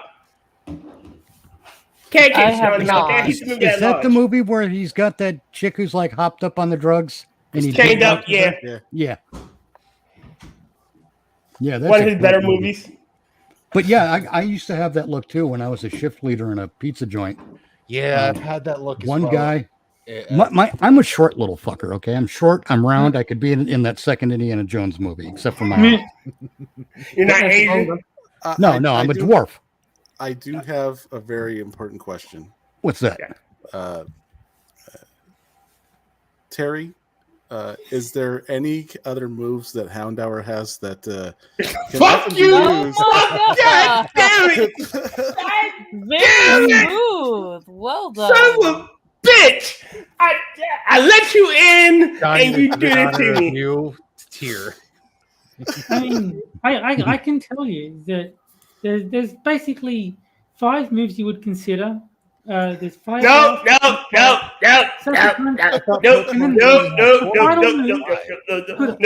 Flame charge or pursuit. That's really. We are not listening to you explain Houndour now. Traitor. I will be back in a moment. Treacherous Hellcat. Treachery. I didn't even read the article. I was just answering the question of what moves you would. No. This is not your TED Talk about Houndour or Pokemon. Your TED Talk is next week. But if you can, do it in that Richard Attenborough voice. I was gonna say, BG had you warned and you ignored him. I did. God damn it, BG, you're a patriot, and I should have kicked Hellcat the moment he entered. I should have. God damn it! How you been, Hellcat? Oh, it's been pretty busy, but yeah. Other than that, pretty good. No, just it's been pretty loud around here, so I haven't been streaming so much, but except for the usual Thursdays, but the neighbors.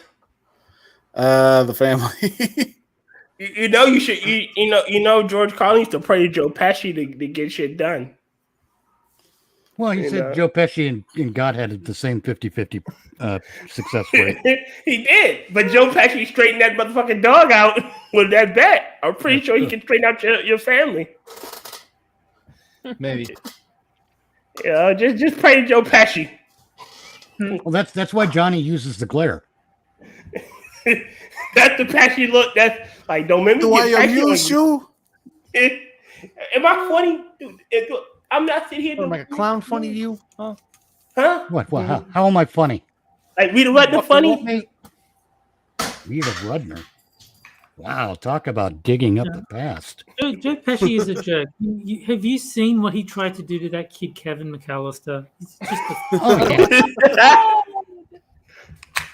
That's what happened after his character left Goodfellas.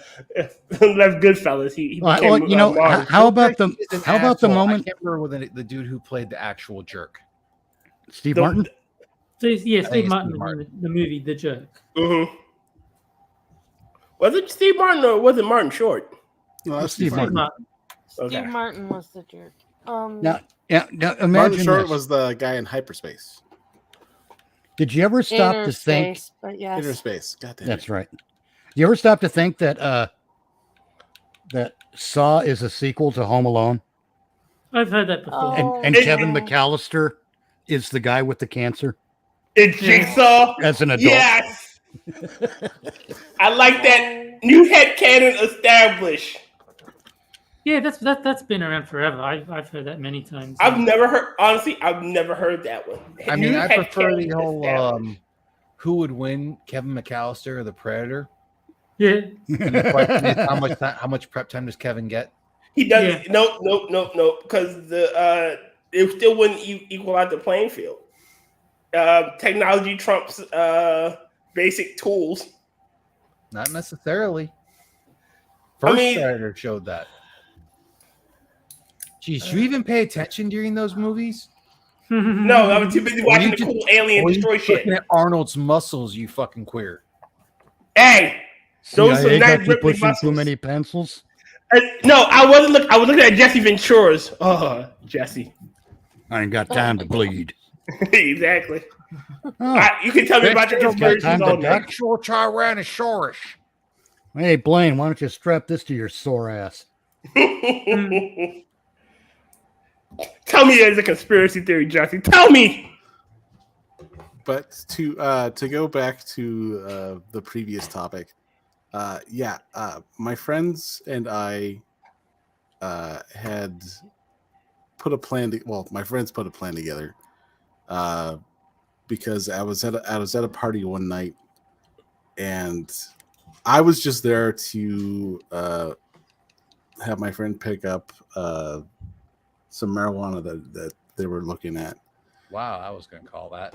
And why were they looking at marijuana? Like, why aren't you looking at marijuana? Well, I sat down on the couch and this guy was there, and I'm like, this is just going to be awkward. So I just turned to her and I go, so tell me a story. And she just she's, what? And I'm like, tell me a story. She goes, so what kind of story? I go, where are you from? Like, how did you get to this town? And, we chatted up a little bit. I'm like, this lady has no idea who I am. I don't know who she is. I'm bored out of my mind. I am a little bit intoxicated, so I'm Indian drinking fire water. I am not really paying attention because we're just there to do a thing and leave. So, like, this little thing I'm doing right now is going to have zero impact whatsoever. So we chatted up. My friend slaps me on the shoulder. Hey, we got to get going. I'm like, all right, nice to meet you. Blah, blah, blah. And 2 weeks later, my friend calls me up and he goes, what did you do? And I go, what are you talking about? And he's like, I had this gal she's like interested in you. And I go, well, what do you mean?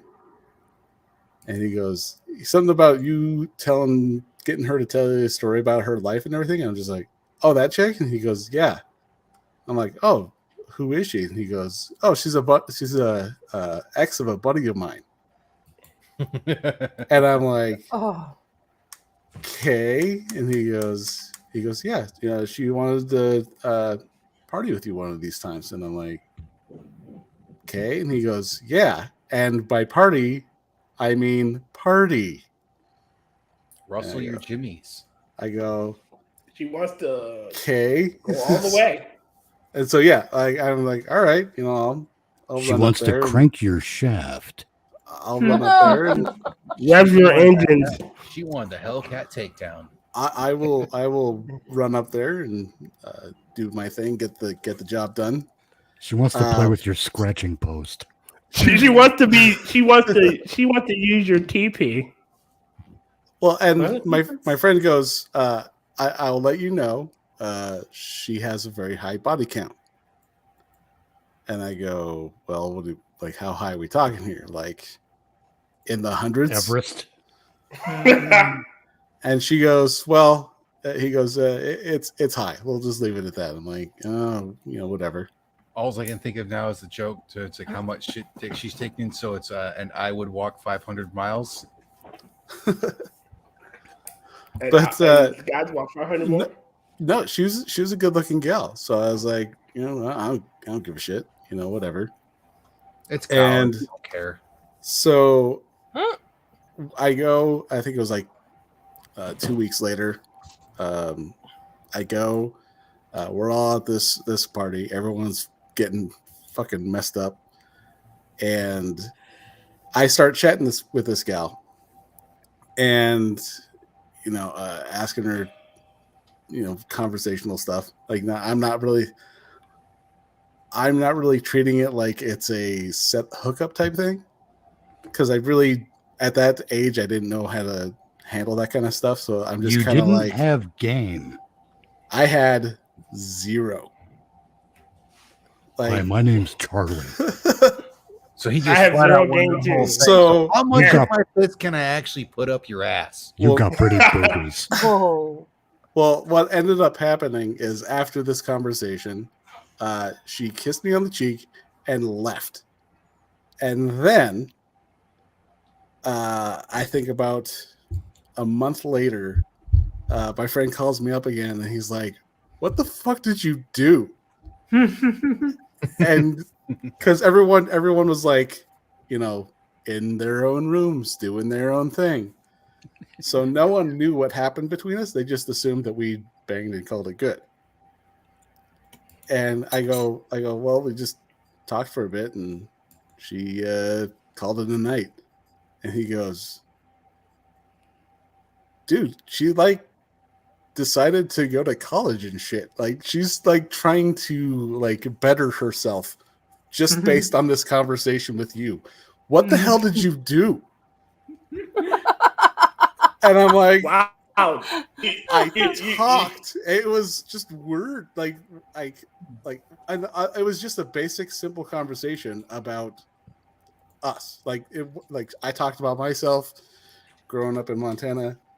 She talked about her stuff, growing up in Colombia, moving up here, and it just was I'm like, I'm just, I don't know how to handle shit, so I just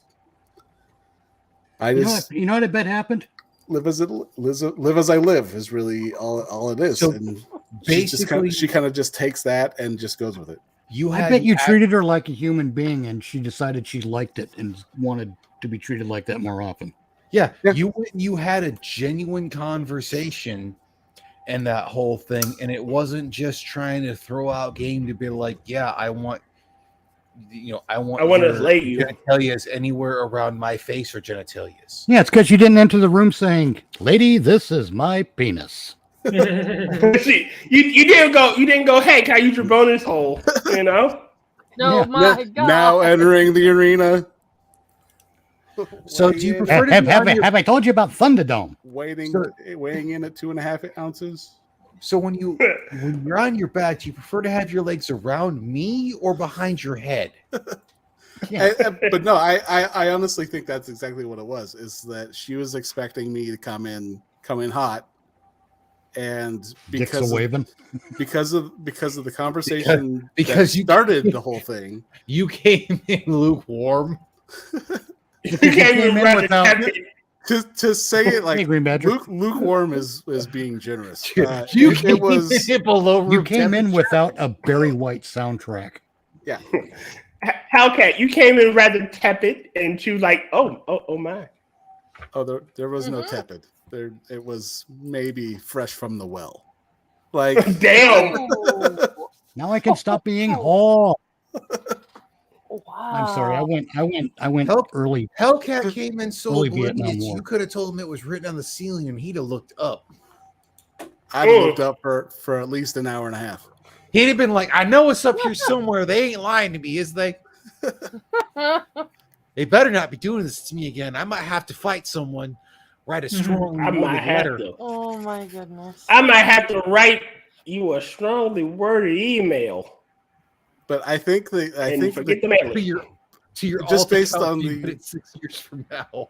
Just based on like the conversation from my friends, and I think I spoke to her once after that, and it was just in passing, and we were like, we're both going to help. I think of one of her friends because her car broke down, and I think her alternator went out, so we're trying to get enough jump to her car to get it to her house. And I think that's like I helped that out there, and then I left. Like there was nothing that happened after that. Like it was just passing. God damn it! I was hoping you tell me it was your first wife. Fuck. Nope. The only thing that was anything close to romantic beside is before she left, she kissed me on the cheek, and that was it. Didn't jangle your jewels or nothing. Nope. What's up, Badger? She kissed your fur like, hey, Greenbag. She's like, fuck. What am I doing with my life? Scratch behind the ears, and that was big. That tickled his whiskers and left. She didn't even rub your belly. What a bitch. Well, because she knew if she'd have tried more than 3 times, between 3 and 4 times, she didn't know which one it was, and he hadn't decided yet that he would attack. You know, Hellcat's claws have been sharp when he was younger and more vibrant. He could take out a goddamn lion by himself. Oh my God, I'm sorry. This never happened before. I've never mauled a human being before. I tell you what, man, one time I hooked up with this chick who was easy as can be, right? This is how I know I'm bad in bed, because each subsequent attempt I made, she was nowhere to be found. Well, that's like that Steve Byrne joke from his new stand-up. He's like, yeah, I arranged my first threesome, but there was a couple no-shows, but I still had a good time.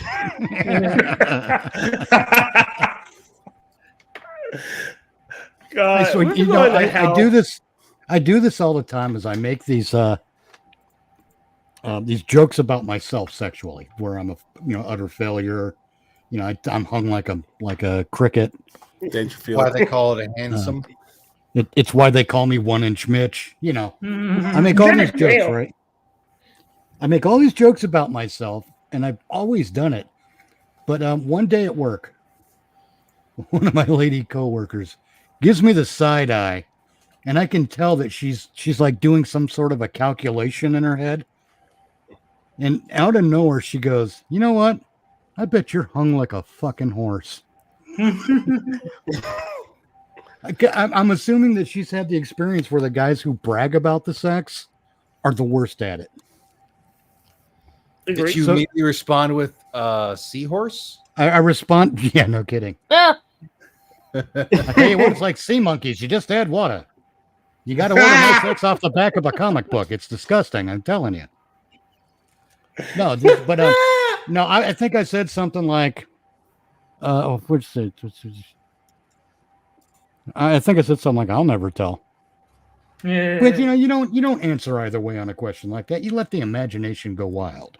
You'll never take me alive. But my theory is if every woman thinks that I've got the best half inch and the best 30 seconds of their life right here, that once I get into doing the business, if I'm an inch and a half and last 3 minutes, I'm golden. I've exceeded expectations. God damn it! I have over delivered. That's also a Steve. That's also a Steve Byrne joke. I mean, you It's can like, always. Go oh with my the god, it is tiny. It's just like, hey, you knew what the math was. Yeah. You can always go with the old joke. Hey man, I ain't long. I just got the girth. Okay. I also like It's George not Carlin's about bit. No. My favorite one is the whole. Okay, I don't have the length, so I'm not that way. I just have the girth. I'm like a tuna can. Now, a friend of mine actually used to say, it's not if you can hit the back of the tuna can, it's if you can hit the sides. Let's see. George Carlin said in response to someone telling you, "Have a good one," he'd say, "I already have a good one. I need a longer one."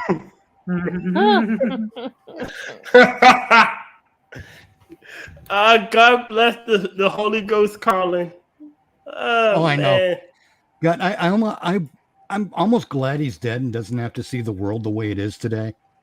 Yeah. But my God, Yeah. what a fucking fountain of material for him this world has become. He would have gone nuts. He'd had so much material. I honestly He'd have think in roasted some everyone's cases he ass. might have actually converted to religion. What's that? What'd you say? I almost think in some cases that he might have actually converted to a religion. Maybe. He'd been like, y'all are so fucked up, you're making me convert. What the hell is wrong with you? Yeah, Hell's wrong with you people. He would have been like me, and I never actually say this because I don't believe this. I sincerely believe in freedom of religion as an atheist, even if people believe something that I think is unreal. I don't care. My interest is in their right to make that choice for themselves. But I can imagine. I've been in situations though where I'm like, Jesus Christ, you fucking atheist! You're making me defend religion. Yeah, because you're being a I've bunch been of there fucking morons. I've also been the you're asshole being that makes them heathens. do that. So because What's of that, that? I've also been the person that's been like made the person defend religion because I was a dumbass. So it gave me more to reflect upon of like, oh, I know not to be this much of a jackass. Oh yeah, when I was younger, I was really obnoxious with my atheism. Then me too. You grow out of it. You realize that it's not worth it. Yeah. Well, I think it might have been a Jim Jeffries skit. I'm not necessarily, can't remember exactly, but like atheism tends to go in almost like three. It's about like a three phase thing. You have your first phase to where you are more afraid to talk about it, which is less likely nowadays because it is more acceptable and more accepted of the norm. Okay. And then you have your second phase to where you basically wear that shit out in your sleeve. You're loud, you're obnoxious about it. You want to confront everyone.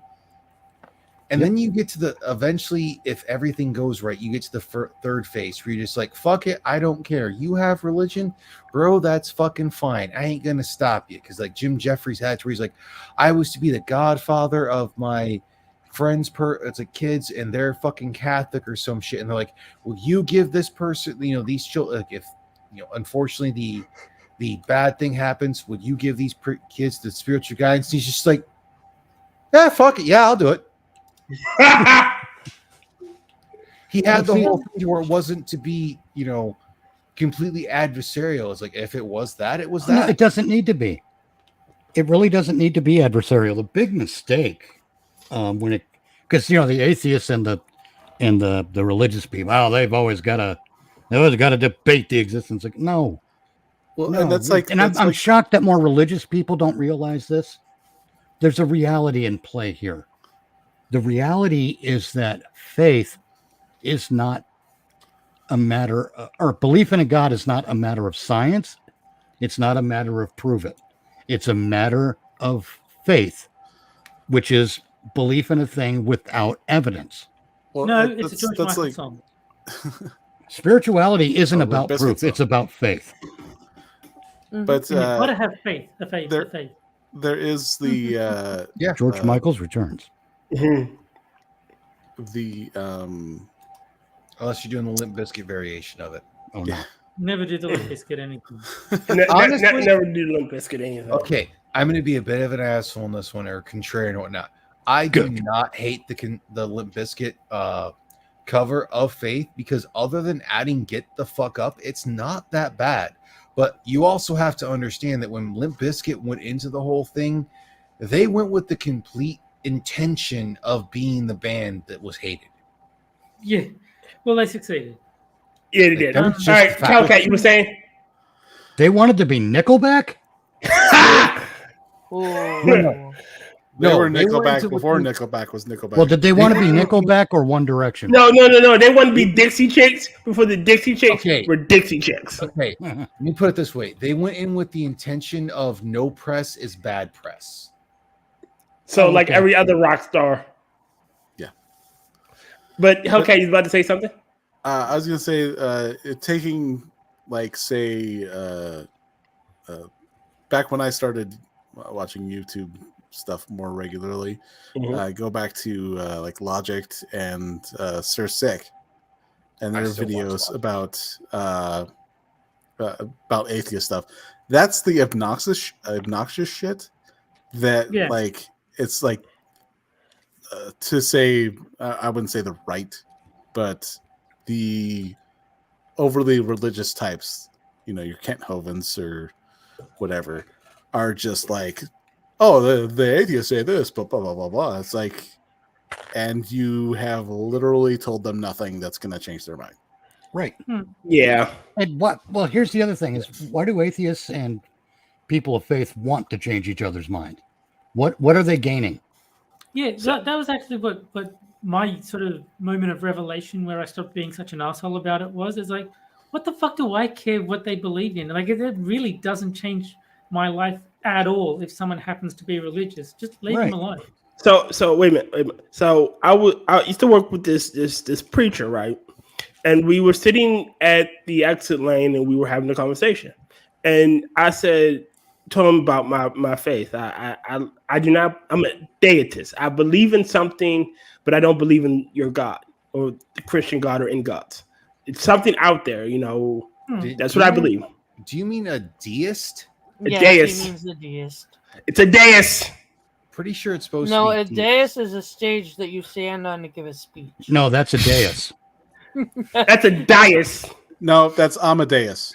No, that's Mozart. Amadeus. Can we just agree that Eat me, I'm a Danish. Worst ever. But let me finish. So we were talking like either there are two options in this scenario.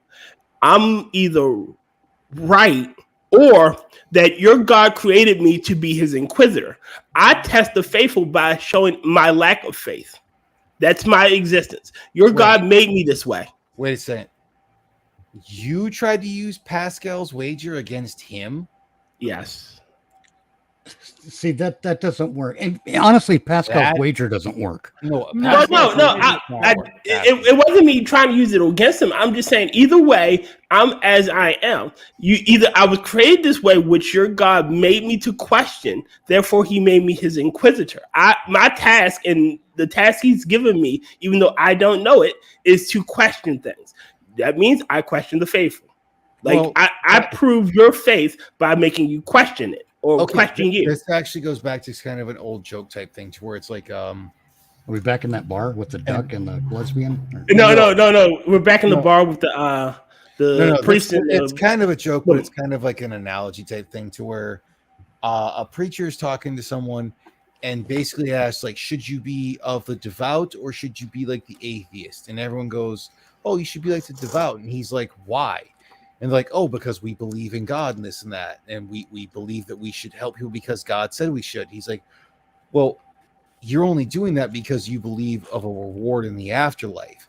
He goes, the atheist actually only helps people because, like, if he's going to help people, or he or she, is because they believe it's the right thing to do. You're doing it to quote, kind of Santa Claus and that whole thing. You're being good for goodness sake. Right. Well, see, okay. Makes sense. You know, You better not cry. So you go. So it's like But that's he's like, how- if you're gonna look at it, you shouldn't be doing good things because you think there's going to be a reward. You should be doing them because they're the right thing to do. Yes. And honestly, to help with Tier's point there, because I do the same thing, but I express it differently.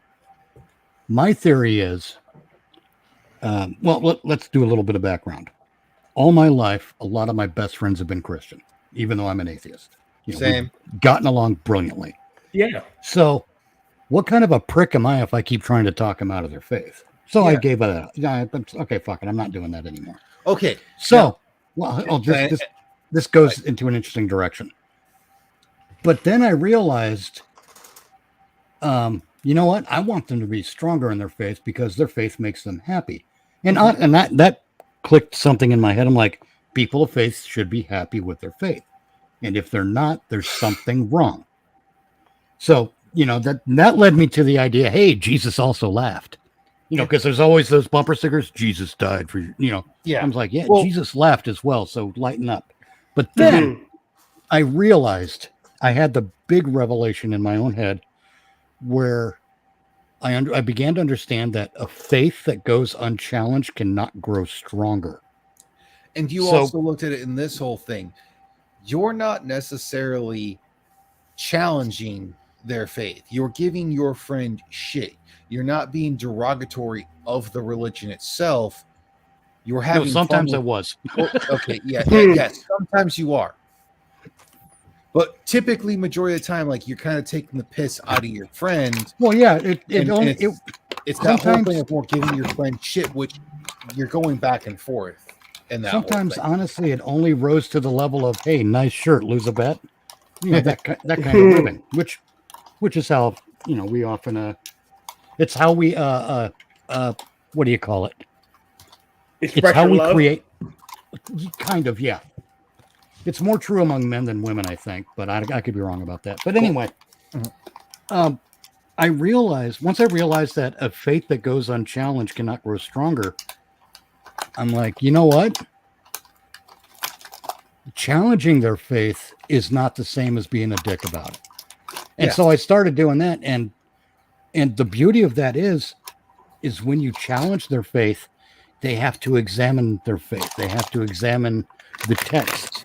Sometimes they didn't have an answer for me, and they'd be like, I don't have an answer right now. I'm like, and I'd be like, instead of going, aha, I'd be like, well, get back to me. Look into it and fill me in later then.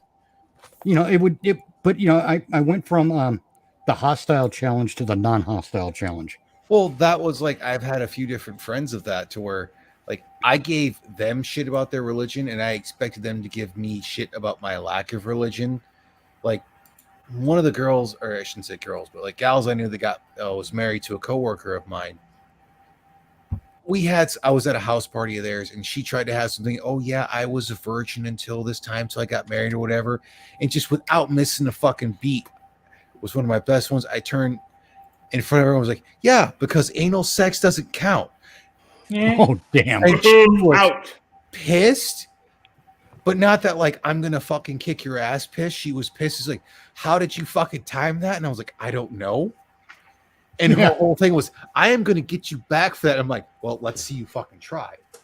Yeah. Like we had the arguments about abortion and everything. So it was just it was something we had. We weren't going to get into like anyone else. Someone like, well, I'm going to defend this person. You're a Christian and whatnot. Like she'd even be the person to be like, no, you stay the fuck out of this. This is our argument. We're having fun with this. Right. Mm-hmm. And it's a different thing. It's a completely different thing because someone on the outside is going to think you're at each other's throats when you're really not. Because, you agree. Because you and your friends, you speak your own language together. But the other one that was actually before that, and I'm pretty sure I've told this story before, but the guy who gave me my philosophy for working out, he also happens to be a chaplain's assistant, or at least used to be. I don't know if he still is. I met him in Afghanistan in 2013. We had seen him before. I was going to the gym with this fuels guy. He was the guy I was working out with. We knew these two ammo guys. And we were going back to the camp we actually resided in comparatively to where you worked out, because military bases can be like that sometimes. And Bagram was fucking weird. And he had asked us if he could join us because you wanted to have a battle buddy. We're like, sure, what the fuck, whatever, man. And this van, and when I say minivan, I don't mean like the American minivan. Like, you've seen vans for like Japan and whatnot, right? Yeah. They're like that, and we're talking SECFO, so Air Force Police. They're powered by a Segway. Well, they're stacked on stacked. We're talking almost to the point to where if someone sneezes, someone's getting kneed in the nuts. Ouch! Yeah, and I don't know who made the joke. I will openly be honest. I think it was a different ammo guy or someone else. They made the joke of it being a clown car. And we're all laughing, having fun, except for one ammo guy. He's just fucking mean mugging. So the other ammo guy says to him, come on, man, you should laugh. Have some, it's like, lighten up. And I went, oh, and I turned to him, again, out missing a beat. I was like, dude, he's Catholic. You know better than that. He has to be extra miserable to guarantee his place in heaven. I did not know this guy was a chaplain's assistant. He almost fell over laughing. Like, he literally, if I remember correctly, he literally had to put his hand in the ground because he about fell over. Well, he did make reference about the clown car, but he left over the part that his grandma was raped by a clown. Fuck if that happened. I don't know. He should have said something. But we found out, like, I found out the next day or so, like, oh, yo, that dude that was that joined us, like, he's a chaplain's assistant. I'm like, I ain't gonna fucking apologize. It's just the way it is. But he understood in that whole situation, like, I wasn't just going after me like, religion's stupid and you're stupid for following that. I was just like, here's a joke. No, that's TJ Kirk level atheism. Like, God, I hate that cunt. About you specifically because you're of a religion. Mitch. Yes. Never mention the banana fucker in my show, please. Yeah, I don't blame you. That's one of the ones that I still say is like the early on of that, like, phase 2 gotta go scorched earth, basically. Yeah. Well, look, it gets more interesting too, because as an atheist, I've become anti-abortion, but not the anti-pro-choice kind of abortion. It's complicated, but So why aren't we promoting safe sex? Because if we actually promote safe sex, and no, not that. See, they say it's reproductive freedom, and I'm like, yeah, I'm all for that. I'm all for reproductive choice. How about you make the choice before the impregnation happens? Yeah. So basically, how about that's one angle. Put a Jimmy on your dick. Put a cone in your hole. Vasco rapper. So we're actually in the same scenario to where we're talking about, like, do preventative things to prevent a pregnancy from happening, so an abortion is not necessary. Exactly. And so here's the other angle. We're in the same spot on that. The thing is, I came to it not because of anything religious, but because of my concept of liberty and tyranny. In my head, and this is based on the Bill of Rights, mind you. Right to confront your accuser. We got right to help me out, right to a fair trial, all that stuff, due process, yeah, that whole thing. It's all based on that. Look, when you conceive that child, according to embryologists, the second the egg is fertilized, the embryo is created. So it counts as a human in development, and humans never stop developing. Don't give me this shit. You got to wait till they pop out. But okay. But there's the other bottom line too, is that we don't know when that spark happens. Mm-hmm. We don't know when the spark of life actually happens. We don't know if it's at fertilization.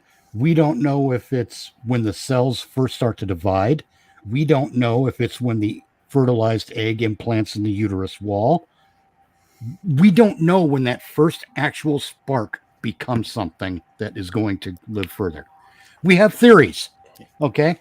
We have ideas, and even the embryologist, that fertilized egg, it may have all the stuff to start a human being, but it's not implanted yet, so does that count as a viable human being? These are questions we should be asking, Oh yeah. And we don't always have the answers to these types of questions because we don't know when that spark of life arcs from one side to the other. Yeah, which is Not funny for certain. because we actually went about this in two different ways. Because mine was I was aircraft maintenance was one aspect of it, and I was like, we do preventative maintenance to stop a major it's like potential major catastrophic event. So if we're going through and we're preventing a pregnancy from happening, that means abortions can be safe, legal, and as P-Dog has put on several times, rare. The other big portion was what the same buddy I was talking about in the military before is like, well, we have to come to a decision. Are they a life or are they not a life? Because if you kill a pregnant woman, is that killing just a person or is that a double It counts homicide? as two. That's double like legally? Hold on. You can't say it's a double homicide and then say, well, if she was on her way to an abortion clinic, that she wasn't in the wrong in that whole thing. Like, there's way too much of a give or take in there.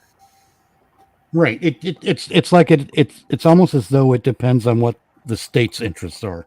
It's Schrodinger's kid.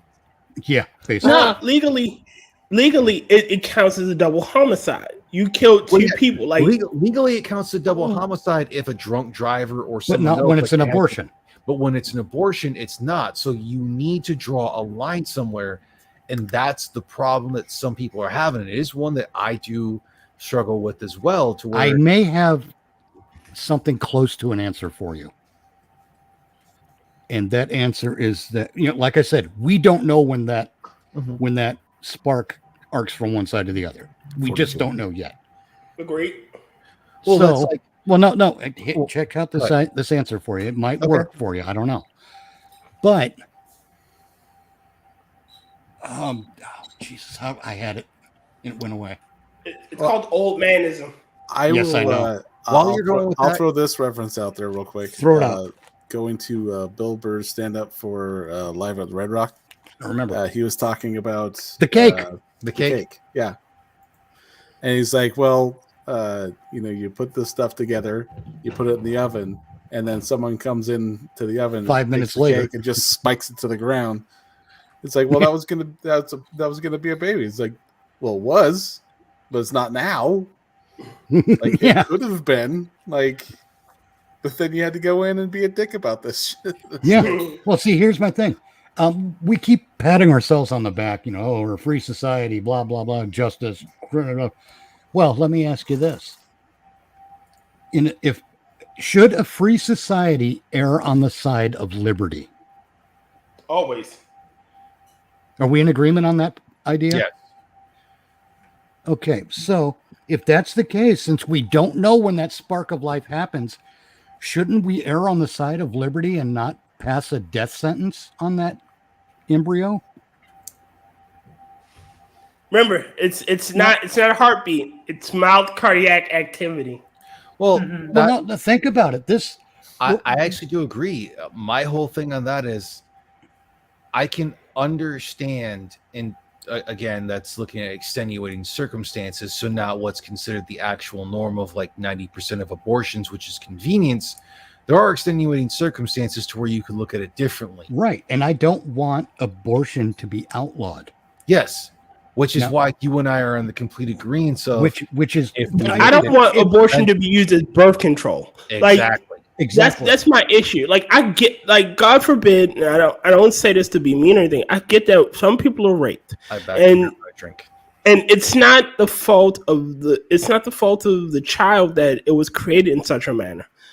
But if that's the case, I would be more than willing to allow a female to do that too. I get it.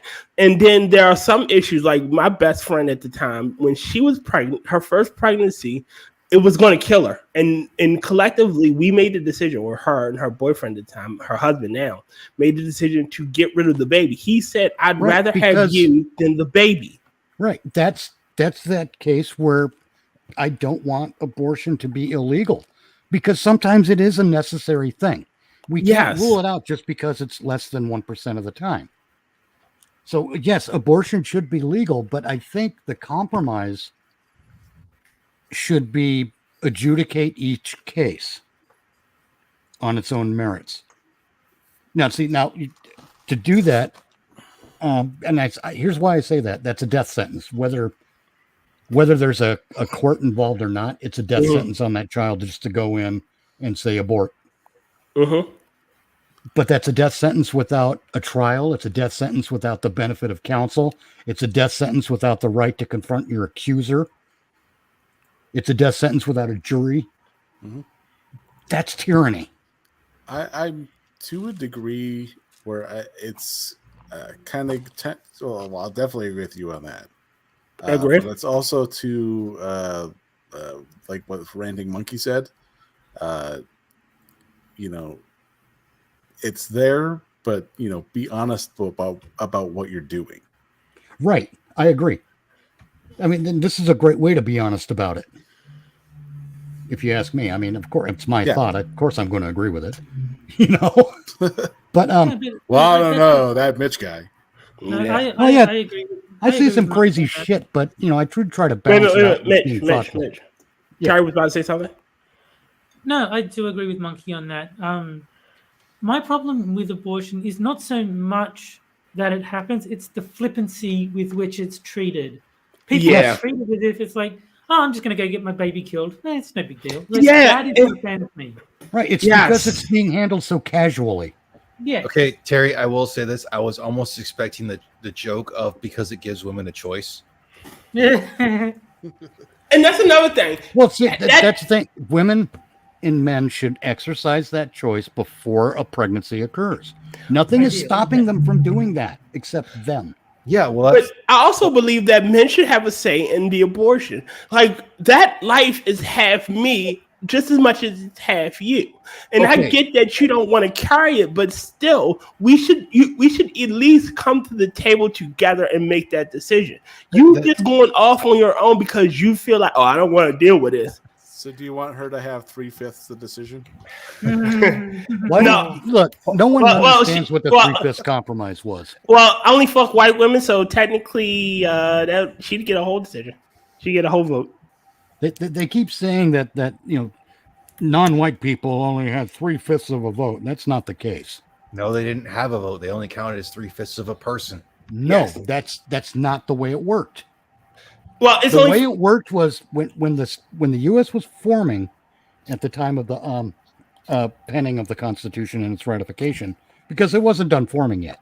Yeah. Even when the Constitution was ratified, the compromise was for people who did not want to be a part of the United States of America, but still lived in it.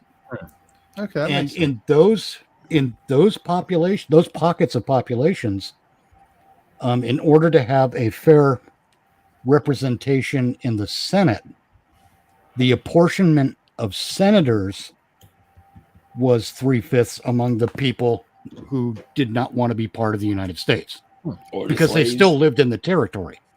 But to go back to the whole abortion thing, while I do think that the man and woman should discuss it and everything, and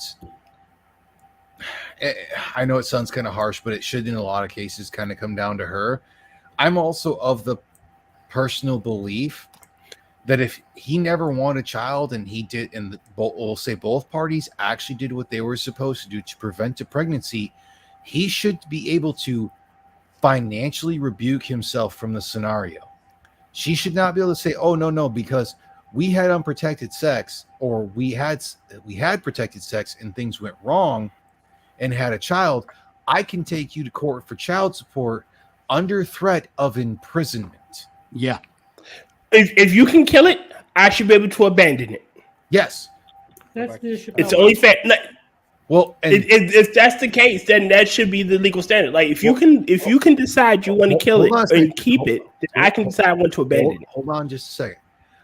I will also bring up, because I had this conversation with a couple different women, and typically the consensus was, well, if the guy wants to have no monetary thing to, or it's like responsibility. Thank you, Mitch. To the child, they shouldn't be allowed to interact with the child. It's like, okay, I can completely get behind that until the child gets of a certain age. If they want to find out who their father is, the mother cannot stop them. Right. I would agree with that. Fair. I think that's fair. Now, see, there's an argument against my my philosophy of adjudicating each case on its merits. That argument being, well, the courts are loaded with stuff. Here's what we do: we unfuck the legal system. Yes. Oh, so just do that today. That's easy. Well, yeah, I know it's easy to say. I agree. It's far easier said than done because our legal system is well and truly fucked. Oh yes, family court does not favor you if you come in having a penis. Right. You are automatically in the wrong. You are guilty. But unless it's two dudes, I have no idea how family court for two dudes is. If we get rid of all the bullshit in the judicial system, like let's go back into our conversation a bit. If we raise the hiring standards for police, there will be fewer instances where the judiciary has to take up their time with cops committing criminal acts. Yeah. So boom, we've already freed up a little bit of time there. We do it further by extending the increased hiring standards to teachers, CPS, and whoever else is hired by the state. With that, with some things, it's not even necessarily raising the standards. Like with qualified immunity, is the big one that everyone brings up, saying needs to be. Oh God damn it! I've been drinking, so I can't. Done away with. And that whole thing, it's like, no, we need to refine it to what it's supposed to be. If the police officer is legitimately acting in accordance with the law to what it's supposed to be, no, or what it was at the time, no, you cannot sue them. Now, if they escalate, if you can go through and prove pretty easily because of predominantly with today body cam footage and video footage that they escalated the situation, no, they don't have qualified immunity because as a law enforcement officer, they are supposed to enforce the law, not escalate a situation so they can enforce what they think they should have. Well, see, I agree with that, and here's another angle on it. A couple of different angles. They say ignorance of the law is no excuse. Well, that's got to apply to police more than anyone else. Oh, goddamn yes. And I want to get rid of qualified immunity and actually replace it with what I call verified immunity.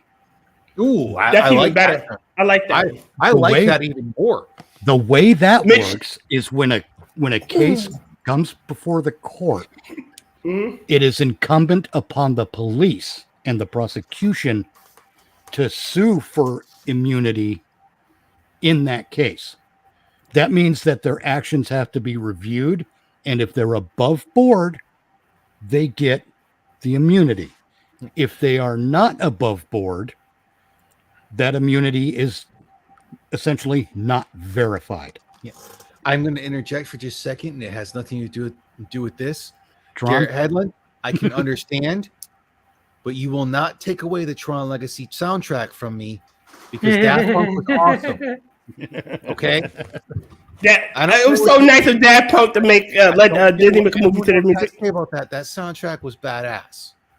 Okay, so stop it. Get some help. Now, look. Going on about this verified immunity thing, that means that before anything else in the adjudication of that case, the immunity has to be verified. Well, I can't remember what state it was. They had a whole thing. Well, give me just a second. All right. They had a whole thing that said for the police officers, because all of them have body cams, they said if there was any sort of messing with the body cam to where footage would seem to be deleted or the body cam got turned off or something. Or muted.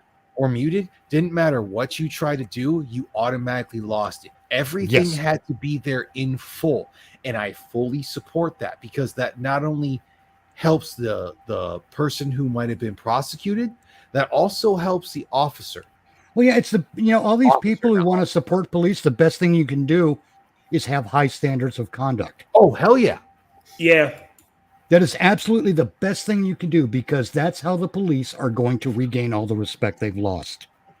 And it's not going to happen overnight. It's going to take a while. But anyhow, with the verified immunity system, it has to be done before anything else proceeds in that trial. Oh, yeah. And they cannot, in the middle of the trial, suddenly, we got immunity. No, No, No. you had your chance at the beginning of this process. And if you didn't claim it then and give everyone a chance to verify it, you're fucked.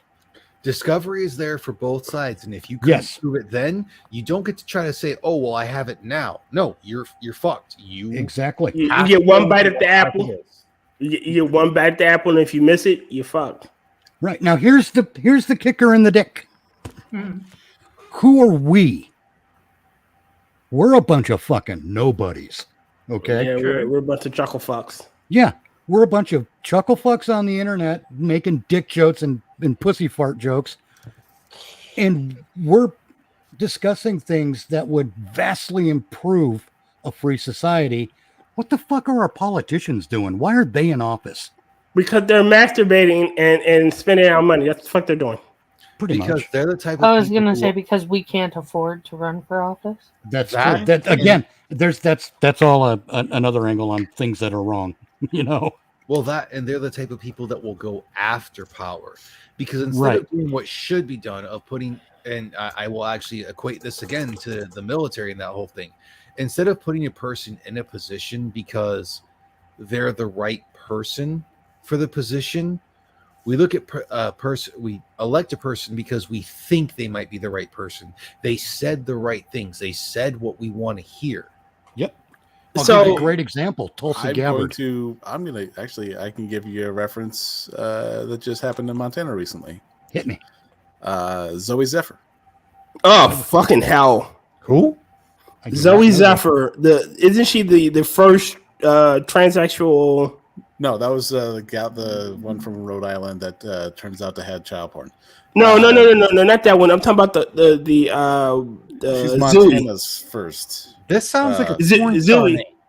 Zoe Yeah. Zephyr. That's her name, right? Yeah, she's Montana's first trans representative. And she got censored, if I'm not mistaken.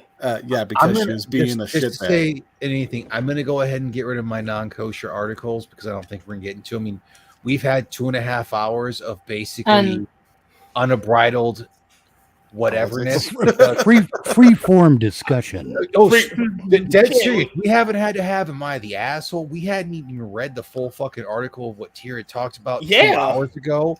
This has been super fucking fun. Like I say, Mitch Nemo, whenever he's around, he just makes everything far more classier than it needs to be. Classy. But, I'm talking about the pussy Have you parts. been here? Hey, well, I was gonna say we could go more into Hound Hour because there is just Josh, damn it! Mitch, if you're ever available sometime, you'll have to join us. Like usually about 10 p.m. Eastern on Sundays, we watch a movie on Johnny's Discord if you're available. Oh, I'm in. And then after that, I would gladly throw you into my Discord to where we typically discuss it on my stream called Rotten Movie Reviews. We've currently been going over the Nick Cage movies, and we every Oh Lord Jesus! every let me give you movies have a palate cleanser.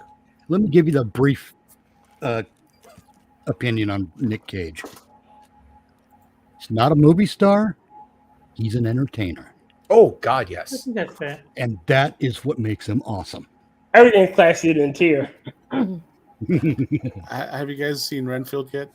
No, not yet. We haven't gotten that far. Bro, we I was gonna just say- got into the fucking 90s. Oh, BG, you're correct. I was gonna Yeah, say, everything's I will. If you guys want to watch it, That's not the one I was it talking is about. available. Oh, Because we just got done with Zandali oh a while God! ago on my channel. Definitely wasn't bad. It was the one before that, Wild Hearts and Time to Kill. Wild at Heart. Wild well, at Heart Whistle. well, Firebirds was before Zandali, and Firebirds was fun. That was Yes. fun. I That was had a hilarious. good time with that one. Wild at Heart and Time to Kill. Time to Kill kind of broke me.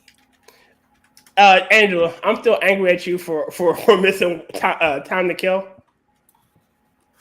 Just gonna say it. Mm. I love you dearly, but I'm still pissed at you. As long as I don't have to watch American History X. No, we haven't gotten to anything on that. Like, There are elements He of that wasn't in movie there. there are elements of that movie that just fuck me up in the head. We might, but like, I kind of want to get Hammer in on it one day, and I think Hammer is going to be there. I want to try to get Hammer for like a palate cleanser type thing. Mm-hmm. Well, like it's right time. now we've also been going through the Tremors movies as well. Oh God, Tremors is fascinating to me. Yeah, we just got done with the third movie. You know why it's fascinating? Somehow, each entry, TV show, the movies. Oh, I've got the TV show against as well. Against all odds, somehow it's always entertaining. Yeah, because the next one we have is Honeymoon in Vegas. Yeah. I thought. Oh yeah. You know what would be a good one? Because it's a great window into the past. And you can find it on YouTube for free. Help me out. What is it? It's coming to me. It's coming to me. To Kill a Mockingbird. I absolutely love that movie, and that is my favorite book. And that's Samuel L. Jackson. I hope he dies of a burnt. That's time to kill. That's a time to kill.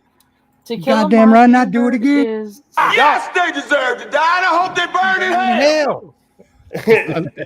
I love that. Yeah. All right. So as Rodden has put up, Filthy Frank. Thank God for Filthy Frank. I wish he would return. So it's time to stop because I'm starting to get a little sleepy. Oh, right on. I mean, you keep it up, and I go away from that and go to this. You had to say keep it up, didn't you? You just wrap that shit up. All right.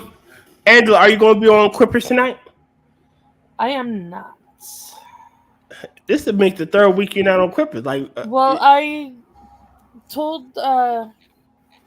Apparently, Jack filled up quick because even when I said, "Hey, if you need an extra," he was just like, "Nah, but what about next weekend?" I was like, "I don't know, man. I don't know when to be out the gym." Yeah, I told Jack that I was supposed to be off, and then I ended up having to meet with the union people again before the vote. The vote. So. But he had said that he was his show was full, but asked me if I would be an alternate in case Yusong couldn't show up. And then I had to back out of even that because I have to go talk to the union guy. Because life is what happens when you're making other plans. Exactly. And Green Badger, we will get to the Color Out of Space movie. It's just we were going through quite literally all Nicolas Cage films to where he is either the main character or the one of the main side characters for his whole thing, starting from his earliest thing, which was way the fuck back when. Oh God, Yeah. I'm trying to think. Didn't it involve a 10-speed bike or something? It was Valley Girl. Valley Girl, yeah. Before Valley Girl, he was Fast God. Time at Ridgemont High.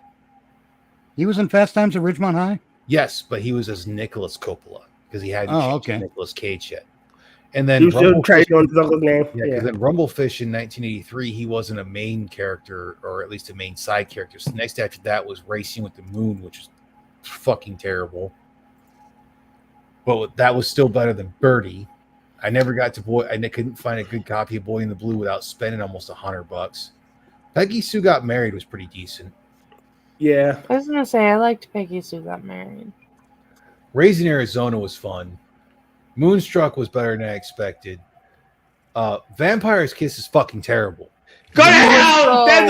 Go bad. Go to hell! That movie's amazing. Oh, you just like Alyssa Milano's baboobies. Not That may be true. Vampire's Kiss. That's Embrace of the Vampire. Oh, you're right. You're right. I'm concerned that you knew it off the top of your head. Oh, yeah, I was you're actually I looked it up. For somebody had mentioned it, and I looked it up the other day. That's likely excuses. Yeah. Angela's just sitting there with a notepad. These tits are not proper. She put in sectional. Now I'm imagining Angela having a show of her own called "I'm Judging Your Tits." Oh my God. Angela, if you ever start that, we will wholeheartedly help you. Yes, I will be a regular if you need them. No, you guys would be my panel, and it would be there judging your tits. God, it would be. That's the thing is, with special guest that's Nemo to judge your tits. That is a. I guarantee you, that is a concept that will be a moneymaker for like YouTube or Rumble or something. I'm still pretty sure it's been done in some way, shape, or form, and it's still but not so explicitly. You'd probably have to do it on Rumble because YouTube wouldn't allow it. But it can't. It's not like the "what's in your butt" type thing, right? It can't be. The trick is you need to have a woman who's hosting the show. Yes, and it'll give it air of legitimacy. Yes. Yeah, and it has to be called "I'm Judging Your Tits," and boom, 200,000 subscribers in like a month. Especially if it's funny. God, it would. I'm pissed that I'm a man now. Oh, I think wait! I'm allowed to be a woman. I'm allowed to be a woman. I can do it. I actually figured out a better name instead of like I'm judging your tits. Judgment of thy judgment of thy bust. No, judgment of thine bosom. There, classy. Or judgment goes bust. There we go. Got a words. Well done. Bravo. See, I told you, he just makes everything more classier. Stop bullshitting the crowd. No, what it is all of us, it's like we all have whole things where it's like we can think of something, and Mitch might even be the one to think of something, but somebody else can just refine it to that where it needs to be. Well, yeah, we play off each other that way. Look, and it's because we're not doing a mandatory consensus. It's because it's voluntary. Nothing kills a good idea faster than a mandatory consensus. No, nothing kills a good idea faster than vote by oh dear Christ. Creation by committee. Well, yeah, that's what a mandatory consensus again, is. As someone who's been in the military, this week on the fun is it's not fun. And quite literally, all you can is like, why are you not having fun? I specifically designed this day. It's like, because bitch, this isn't fun. Yeah. All right, let me get through my shells because I'm starting to fade. Mitch Nemo has his Rumble channel. What are you doing on your Rumble channel, Mitch? Well, in fairness, it's been a while since I posted there because I've been writing fiction. Sweet, nice. And I do hope next week to start streaming again. Fan fiction doesn't count as fiction. Shouldn't be writing that stuff. It was. Here's the funny part. It was fan fiction. I always wanted to see this particular thing happen in this particular series of movies. But I started liking what I was writing too much, and I'm thinking, you know what? I need to go through and change everybody's fucking name and switch some stuff around. Oh, bro, you bitch enough on Twitter. I'll make it canon. That this is how 50 Shades of Grey was created like that. Well, yeah. So was Sparkly Vampire the movie. What was that called? Timelines? No, Twilight. Twilight. Yeah. And actually, 50 Shades of Grey was fan fiction of Twilight. Yep. Well, yeah, but Twilight was fan fiction of Harry Anne Potter. Rice. No, was it? It was Anne Rice. It would have to be. Oh, sick. Always remember that just because you're in your 30s, you can still go into your goth phase. Mary Shelley wrote Frankenstein in her 30s. Well, see, that's it. Wait, pause. To be fair, it was in the 1600s. It was not 1600s. It was in the 1800s. 1800s. So she had like fuck all to do. Plus, she didn't have internet porn. She also had the heart of her deceased husband in a jar during that. That's not a goth phase. That wasn't a goth phase. That was more of like, I'm bored and I need something to do instead of molest my husband's Dude, heart. I'm pretty sure she was Edgar Allan Hose before Edgar Allan Hose existed. Wow. Just wow. Bravo. I'd like to not to be part of that book club. Hey man, sometimes you're just trying to get a hold of one of them goth fix. See, here's the funny part. Here's the funny part of the thing I'm writing. It was fan fiction, but it wasn't sexual. Oh. So it's not like I was doing slash or shipping or anything like that. No, that sounds about right because you're not to go off the whole thing, you're not of the alphabet soup community, because if you were, then obviously it would be gay fan fiction, which means it would just be nothing but sex. Yeah, it'd be yaoi. Mitch comes off as a yaoi lover. What the fuck is a yaoi? Dude on dude. Dude on dude. That doesn't spell yaoi. That does spell yaoi. Japanese call it. Yuri and yaoi. I'm having trouble putting these pieces together. Don't worry. That's what the guy said. Okay, never mind. Don't worry, Mitch. I'm just using some of my weave credit. Oh well, okay. That's your problem. All right. Okay. Hellcat has his Minions Night, which is Thursdays. Hellcat has his torture how you make friends. Hellcat has his game streams. Hellcat, are you gonna be streaming anything anytime soon? Nothing at this moment. So far. Do me a favor and don't stream Xenogears because I want to stream it. I can promise that we will be doing a revisit of whatever. I do what I want. I'm just hoping if you're going to stream it, go ahead and stream it out. I can simul stream. I don't know. I give two shits. We will be doing a Colleen Ballinger review. So if you guys want to join for that, for Torches, how you make friends? Yes. When? I'll probably be there for that. That was a classic. You all need to watch it. When? Oh, we will review it. I'm not sure. I'll have to I'll have to schedule something, but we'll definitely revisit that one. Okay. Sora and Della still like me for that. So you know that my schedule for Eastern is 3 p.m. through 11 p.m. is when I work Monday through Friday. And I have most Saturdays off. Well, typically when we've done it, it's been Sundays, either Saturdays or Sundays around 4 to 5 p.m. Mountain Time. Okay, so at the worst you're going to have is I might be watching it with you at the gym. But it usually depends on when I can get people together. What is Mountain Time? I don't. Two from you. Okay. So subtract 2. God, Tier, pull your head out your ass. Hey, it's cold outside. So I'm trying to keep myself warm. God. Heaven forbid Baltimore's education system. Shut the hell! Bad part is like the reason why I know that isn't because of any education system. It's because of working mock at Canon. I had to know Mountain Time, Central Time, Eastern Time, and I also had to fucking know Zulu. Oscar Whiskey? And when I was in Afghanistan, I also had to know Afghani local time, which was actually like a half hour off something. I can't remember it exactly.